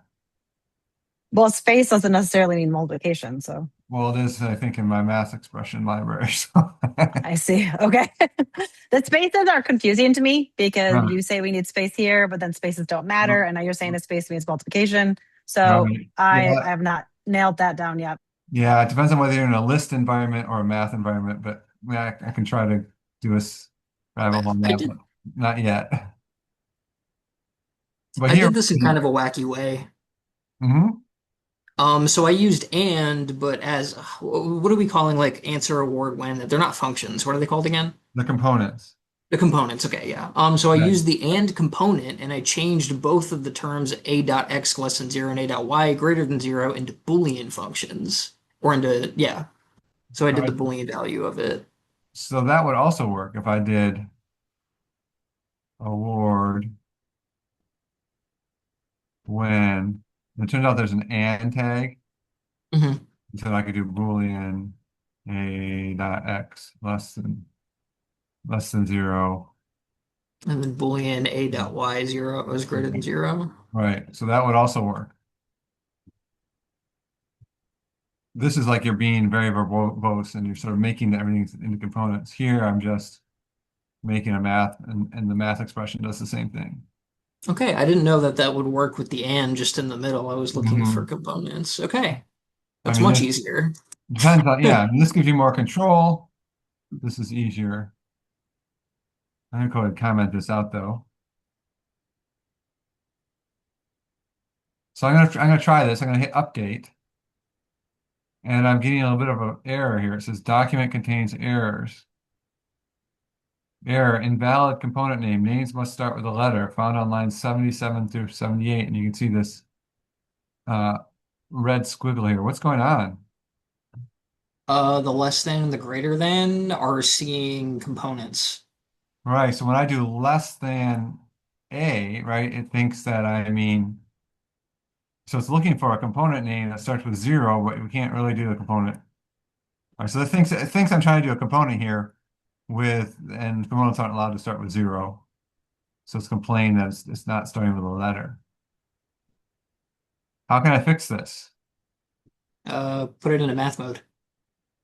Put it into math so I could do like put math mode where? Around the conditions. like this, like math,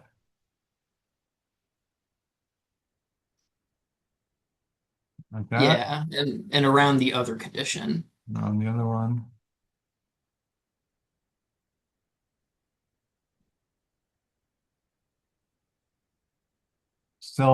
still unhappy with me because you're allowed to put components in a math. I can do math x plus math y, so I can have this less than sign even inside of math. It could still mean a tag. So this math mode didn't actually help me. So does it want the Boolean value? Well, it worked here. Well, what's different here, by the way? If I did this, it would have broken. But the key, I'll just tell you because it's funny. The key is you have to put a space because Erin was talking about she's so confused about spaces. So I was going to add one more level of space confusion. Um, if you have a less than sign and it's followed by a space, then Doenet says, all right, obviously you don't mean a name of a component, so I'm going to keep it as a less than sign. And if I do this, now it works. Correct. Well, I don't know these maths are probably screwed up. Let me get rid of the maths. I think those are. That's helpful because I actually just always put spaces between my equalities, inequalities, and it worked for me automatically, and I didn't notice that That's right. you you didn't have spaces, and I was like, I don't know why it's working on mine. Exactly. So yeah, I do the same. So I have to like tell myself not to put a space there so that I get the error. But yeah, if you're in the habit of putting spaces, then you'll always be fine. But I mean, I would do it like this. The less than sign, the greater than sign, it didn't need it, but I just think it looks better like that. So this is Uh, not valid XML, but I just feel like it's really annoying if I don't allow this. So Doenet cheats and allows that syntax, even though so even though I just cannot believe that word and works there, it works. it does work. I'm just blown away by this. I'm like, I can't believe that this word works. And anytime I've tried to use that before, it doesn't work. Well, we I was thinking maybe we needed to like use this symbol. I was making it way more complicated. well, what if I did this? It's correct If here. that works, I'm just gonna be bad. It's incorrect. Okay. Incorrect.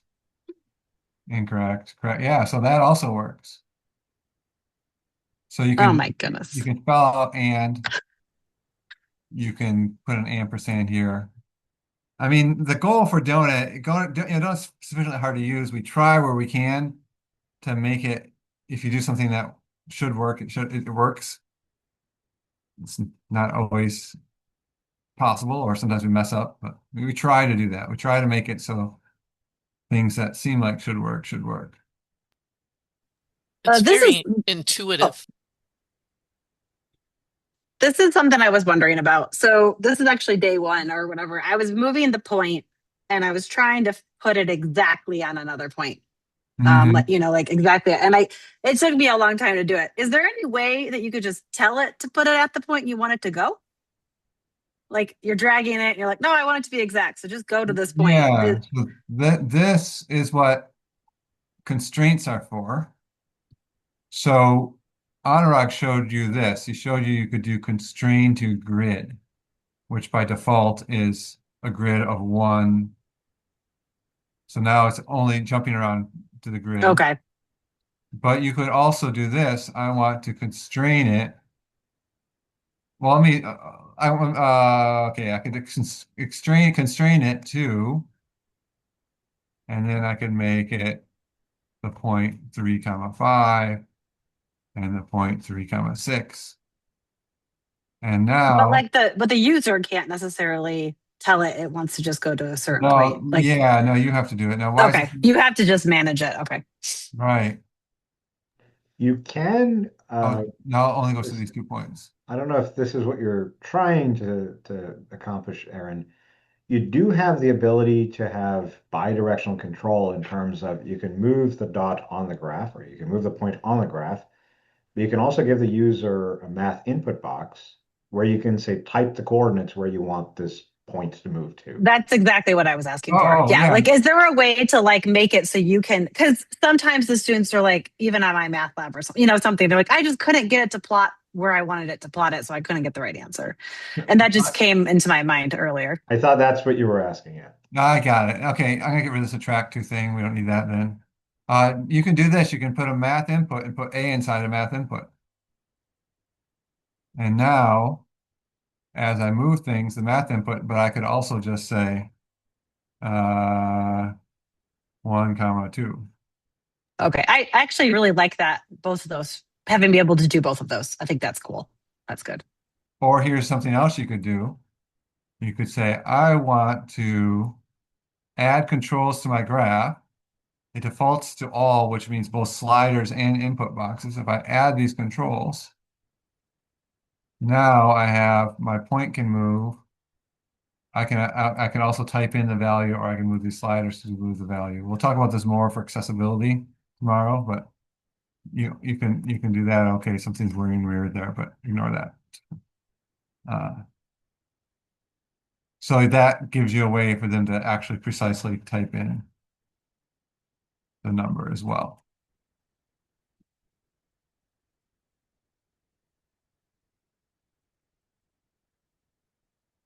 But let me get rid of that for now. That's tomorrow's lesson.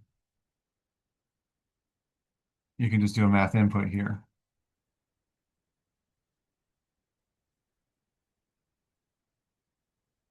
And it's probably bad to put the coordinates 2, 1 here because I'm giving it away to the student. So I'm going to make it 2, -3. So that way it doesn't start in the right location. They actually have to do a little bit of work. And they'll be wrong. Move over here and do it right.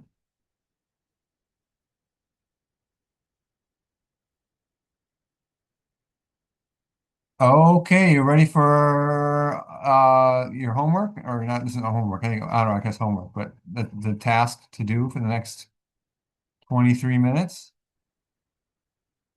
So that is this draw function exercise.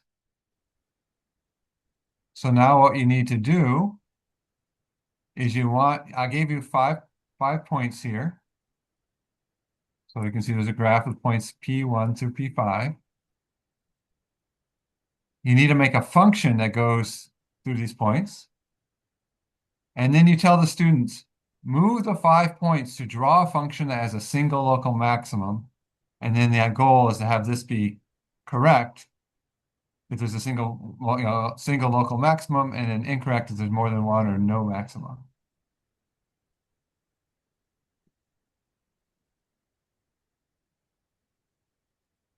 Sounds exciting? Like an adventure? Now, I haven't told you enough to do this, right? So this is like get started, but to see how far you can get started, either look in the document. Yeah, we'll discuss it as you go on, but at least get started, see if you can make a function, and then let me know where you get stuck, and we'll work through this piece by piece.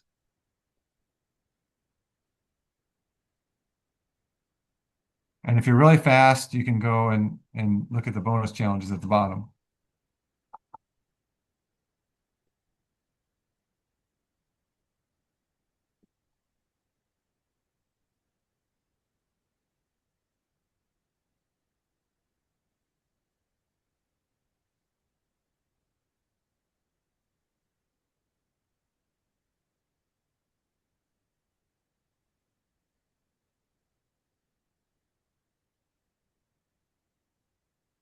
Okay.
Okay.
I want to stop you guys here for just a second to see if people got the first part.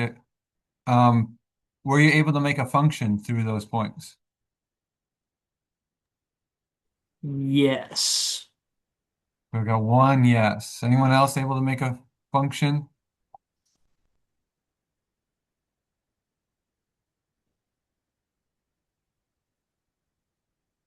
So if I want to create a function, what do I type inside the graph?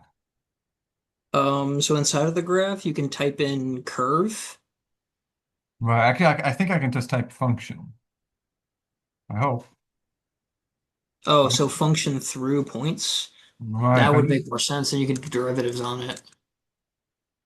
right. So if I do a function like this, Okay. then I have a plain old function, but now it's just, it's just a straight function. But you can add an attribute to it. You can add an attribute through, for example, and then I can do through. And what should I have it go through? P1, P2, P3, P4, P5, referencing all of them. Now, if I just do P1 for the moment, now this P1, yeah. So now I have a function through P1, and then if I do P2, now it's a function through P1 and P2, which is a line, right? Because that's all you gave me was give me a function through 2 points. I gave it a line. If I say through 3 points, now I have a function through 3 points, which is not a parabola. It doesn't continue that way. It's something else. But anyway, it's a function through. So you do that through all 5 points. Does that make sense? At least so you have a function. So I'm going to go ahead and do P4 and P5. P4 and P5. And then now as I move these points. So I'll give you a moment to make sure everybody's up to that spot. You also might probably want to give a name to your function. And then we'll have to think about what properties exist on the function that could actually help us determine how many, we want to know what is it, a single maxima. So maybe we can find some property that might help us determine if a function has a single maximum. I'll give you a moment to make sure everyone's caught up with the function through part.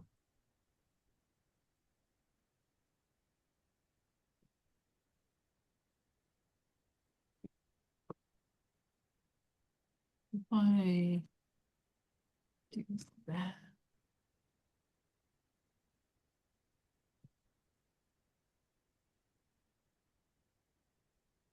Ooh, that's cool.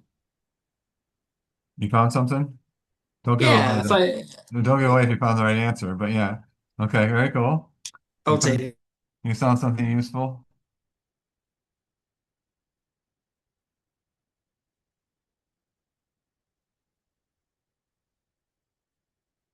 I'm going to give my function a name F, because that's a pretty common name.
And since we have only 10 minutes left, I'm going to show you one more thing that could be useful.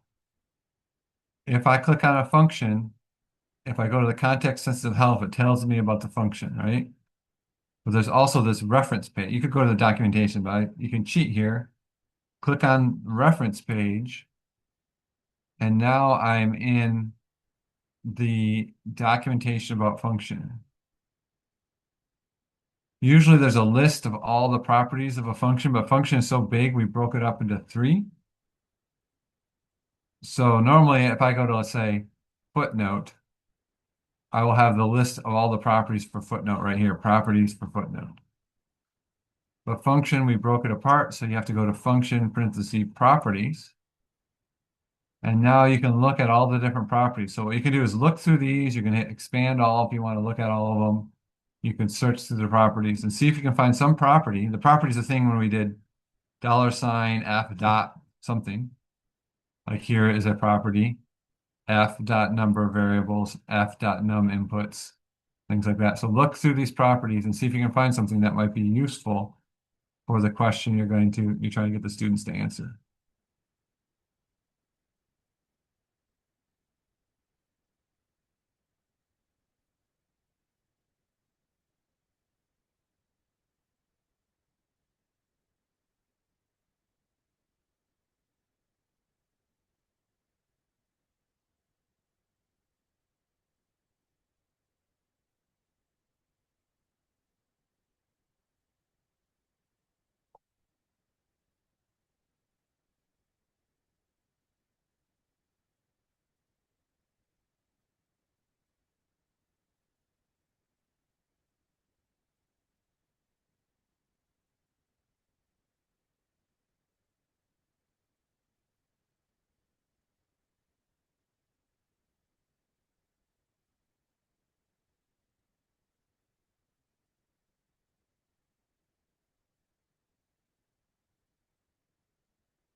So are you all able to find this properties thing in the function? Anybody need help finding this? So I'm in the documentation for the function.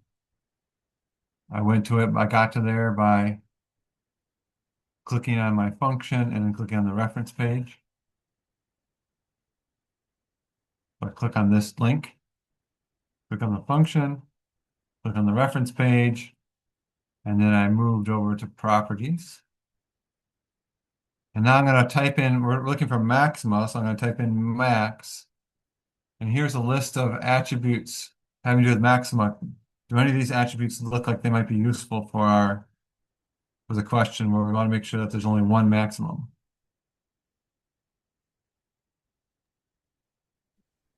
One local max. Oh, f dot num of maxima. Okay, that's different. Right. This attribute could be useful. Num maxima.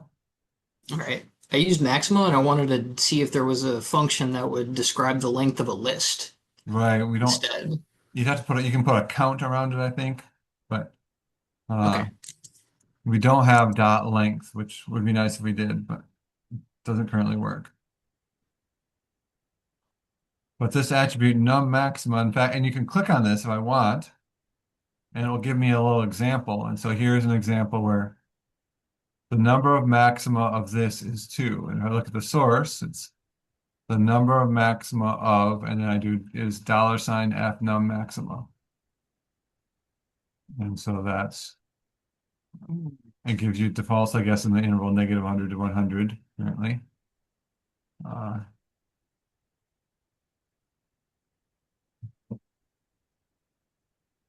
so for our example, what do we want num maxima to be? 1 in this case.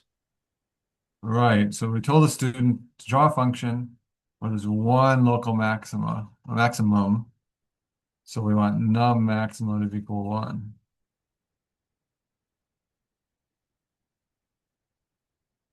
That's the answer.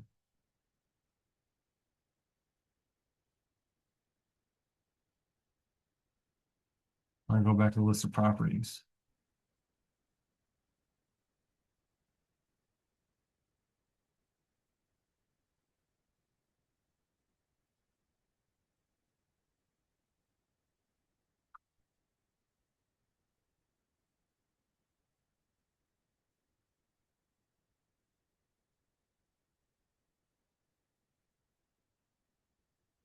So what I usually do when I'm exploring these maxima, I usually don't start with this award. I usually just say, let me put it over here, and so I'm going to play around. I'm going to say, uh, what? Oops. I don't type what does this do, but I'm going to right now.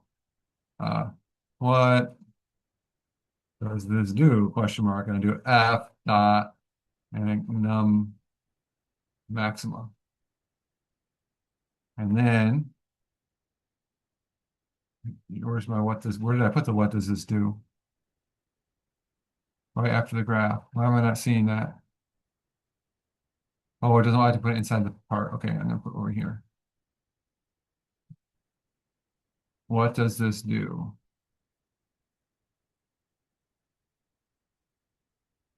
Any idea what's going wrong here? Oh, I'm in the wrong spot. I'm over here. I thought I was on this graph. Never mind. Okay, there it is. What does this do right here? And now you can see as I move it, it says 1. Now it says 2, 1. All right, so I can get a handle of what that function does. And the idea is I want that to be correct. I guess that's still correct. But if I had, let's say, 2, that should be wrong. And so that's what I'm going to put inside this answer. I'm going to set award when this is equal to 1.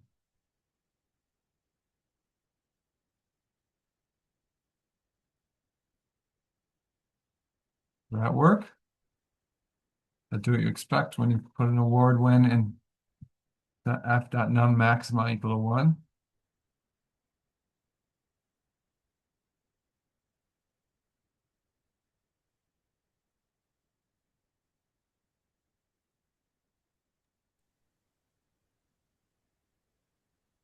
Yeah, this worked for me. Work for you?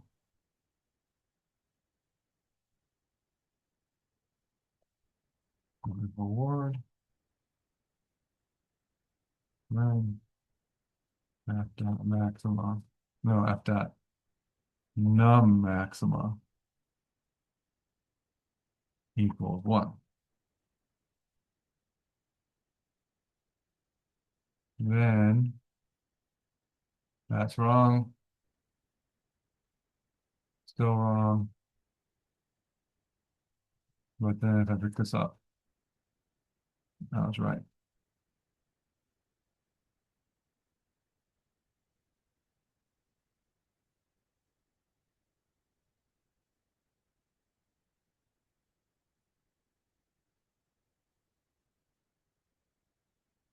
Now, you might have tried to do some formulas with these p's, but that ends up getting really hard, right? If you try to say P1, because first of all, I can move P1 on the other side of P2.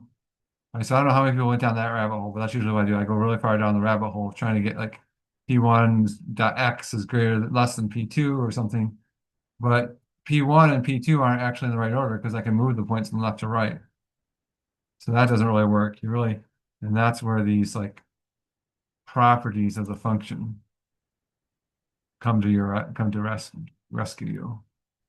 So I missed how you actually got to the help for function. I was in the throes of trying to figure this out. So, So I click on if I click on this function, then I have down here it tells me about the function, and then I can click on the reference page link, or actually the name too. And then it gives me the function. Now I'm in the documentation. I'm in the reference page about function.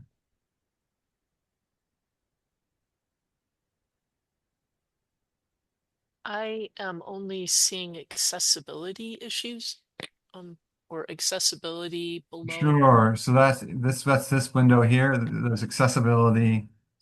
What you want is you want to click on the context dependent help. Oh, okay. Thank you. All right. Great. Thank you so This tells much. you the context. Yeah. And then that just changes with the context of where it tells you where you are. Thank you. Otherwise, you can also go here, click on this question mark and click and go to documentation. But then you have to click on reference and go to F, find function. So it's a little, the shortcut. I find the little shortcut in the context sensitive help part to be helpful.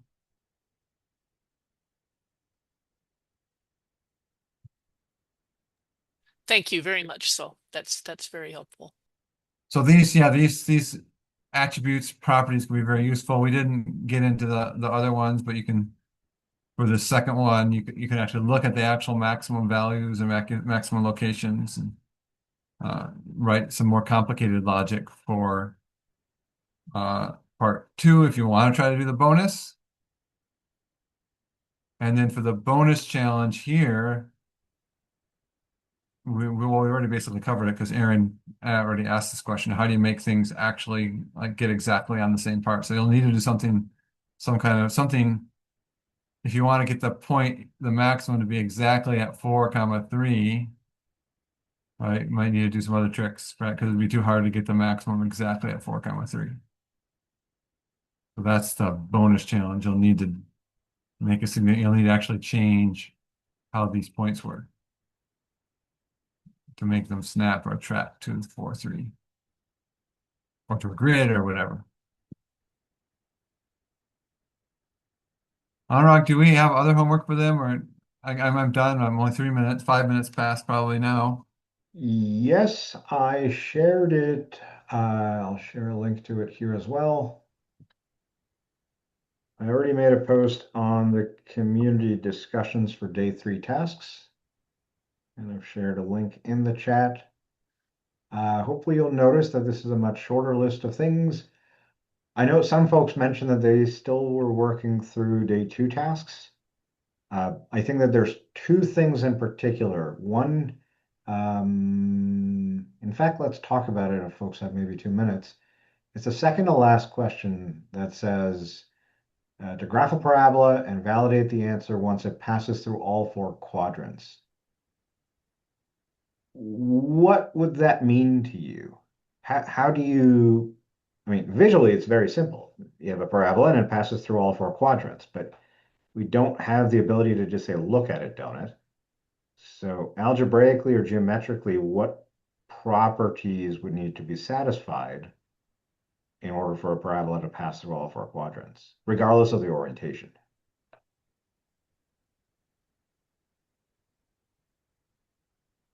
You make us have to think.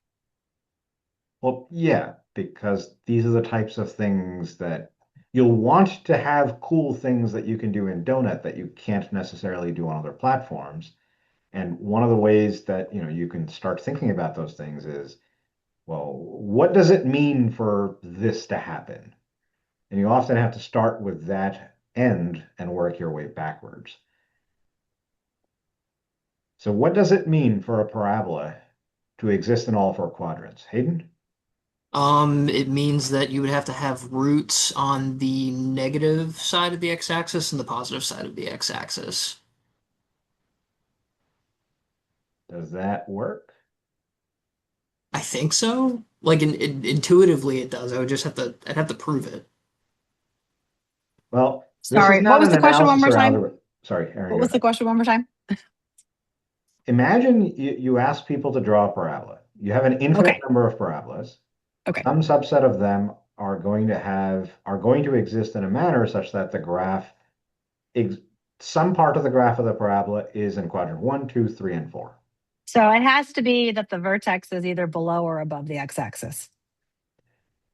Okay, is that alone enough? So if you just Like, have that, is the y coordinate of the vertex positive or negative? Is that sufficient to saying I passed through all four quadrants? Or can you think of a counterexample? well, you If want it to you face up if it's below.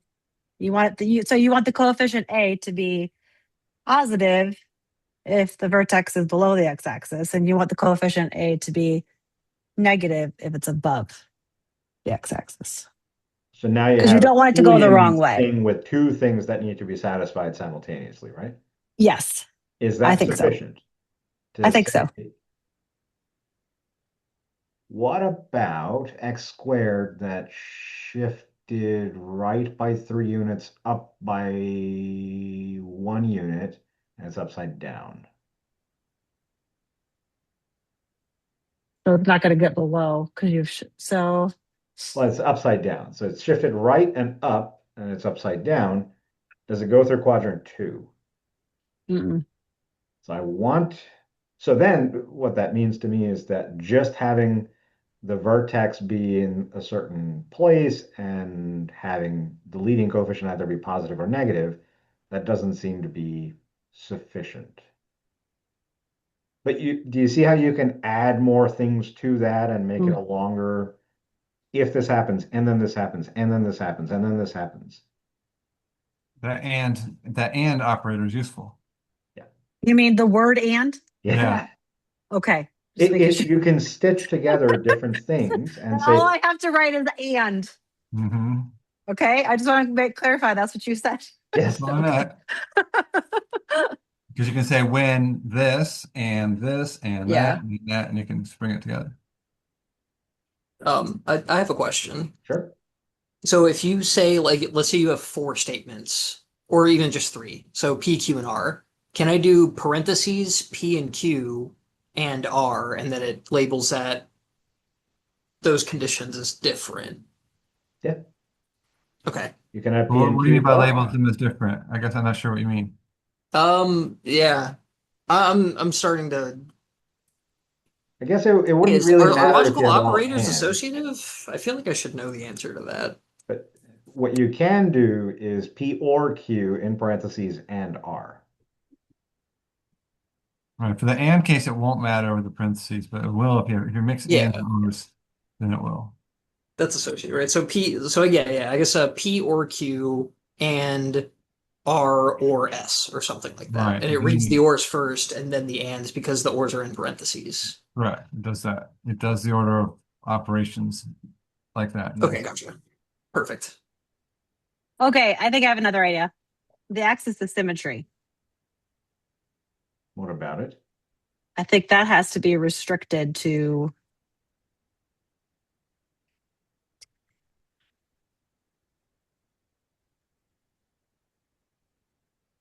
something. Well, I'm thinking about this problem. I hope what I'm trying to get across with this question and the one with where I give you a bunch of constraints about the roots have to be irreducible rational roots and they have to be between the numerators and denominators have to be between 1 and 15. Uh, Things like that are meant to get you to stop thinking in the way mathematicians typically think, which is I'm going to create a problem and then the answer will be whatever it is. versus, no, I want this to happen because whatever this is, you can tell Doenet that, Mm. right? So it's very different to writing things in a PDF or a Word document versus you saying, Doenet doesn't just recognize things. You have to tell it what needs to be true or false. So in order for it to be in all four quadrants, a point on the graph has to be in all four quadrants, right? It has to exist one point. So maybe you have to force the points of these parabolas I to am not lie in this forcing anything. quadrant. You can do that. You can do that by No, I mean I'm telling Donut that the Sure. graph, when you see a graph, it better have 4 points, 1 point of line in each quadrant, and if it doesn't, it's wrong. I But I encourage don't you know how to to do that. try to do that and see what happens. I think it's a very worthwhile exercise. And then eventually, I hope we all converge to what Hayden started with. I thought that would take a lot longer, I wouldn't have done it. And then right? until I don't even remember what Hayden said. What'd you yeah, say, Hayden? If the parabola has a negative root and a positive root, then it should hit all four quadrants. I don't know. I'm a geometry. That was my field of study. I love geometry, so it was like So because you I was all cheated going this along the entire lines time, is what Aaron you're was. saying. I was with you, but then I heard Hayden said, I was like, oh, okay. it seems like a necessary and sufficient condition. Um, So, Yeah, that may be it too. Because if you shift it and if you shift it and it doesn't have any roots, then no, right? Because mhm. he's saying that, yeah. Because you were saying that, like, if it definitely intersects the axis over here and it definitely intersects the axis over here, how could it not have a point above or below or something like that? so when I was thinking about this question, everyone sees my whiteboard, right? Mhm. I didn't start with this question. I started with, can you force a parabola to only be in one quadrant? Hopefully, Yes. everyone Yes. No, recognizes that that's not possible. It's going to have a you y Oh can't. component, no, that's not possible. That's not right? possible. Yep. So it's either going to be quadrants 1 and 2, or it's going to be in quadrants 3 and 4, depending on the leading coefficient. But when you're trying to come up with interesting questions that you can ask within Doenet, I start with very, very, very large constraints. Like, can this happen just in quadrant 1? Can it happen with only positive values? And forget about positive values. Can it happen with positive values between 1 and 10? Because I don't want numbers to blow up. Once you have that, then you can start expanding constraints or loosening them, depending on how you see it, and say, okay, well, can I have it in just 2 quadrants? Yeah. But that doesn't guarantee all 4 quadrants. And in fact, making a parabola in 2 quadrants is kind of simple. You just either stick to the north side or the south side of the equator. Um, but really, it becomes a little bit more interesting when you say, okay, make it in all 4 quadrants. And an easy exercise is plot 4 points anywhere and make the line for the parabola, the stroke for the parabola go through those 4 points. And the only way to do that is if you have an x-intercept on this side of the y-axis and an x-intercept on Mm. that side of the y-axis, which is to say one intercept must be positive, the other must be negative. It can't be done with just 2 positives or 2 negatives or 1, 0, and 1 positive. You get the idea. Mhm.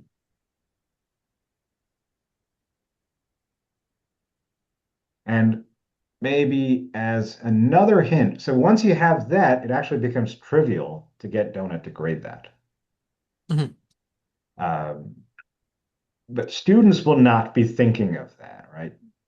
Students are just being told, you have a parabola, make it so that all 4 points pass through, or make it so that the parabola passes through all 4 quadrants, and now write down the equation of that parabola. So you're forcing them to interact with not just, say, a horizontal translation and a vertical translation. Maybe they don't know which transformations they need to use in order to come up with that. And then for the roots to be between 0 and 1, hopefully we recognize that the parabola has to be, the function has to be in the form x minus root 1 times x minus root 2. And if both those roots have to be irreducible fractions, that means the numerator and the denominator are what? This is maybe where number theory comes in. There's a specific word of the trade. What was the question again? 2 and 3, or 2 divided by 3, 2 over 3 is a fraction that cannot be reduced because 2 and 3 are what? What would Oh, we coprime. think or look to see if there's an attribute for coprime called a coprime that allows you to pick numbers in Mhm. such a manner that the numerator and the denominator are always coprime, which means they don't share a common factor. I wasn't able to finish the homework, but I did use that at some point. I used the coprime fun or yeah, addendum. And then the We're doorknob, always talking about Basically. interesting things, and I have to go. but we'll talk about But this some more tomorrow. that Sorry, was I'm that was 16 fun minutes to think over. through. I liked that. That was fun. So, all right, we'll see See you you guys tomorrow. If you have Yeah. questions, feel free to join us on community Mhm. discussions. Hey, Anurag, on a side note, can you send me your like one paragraph presentation portfolio situation so I can introduce you next Friday? They just asked me in Oh, an email. sure. Just something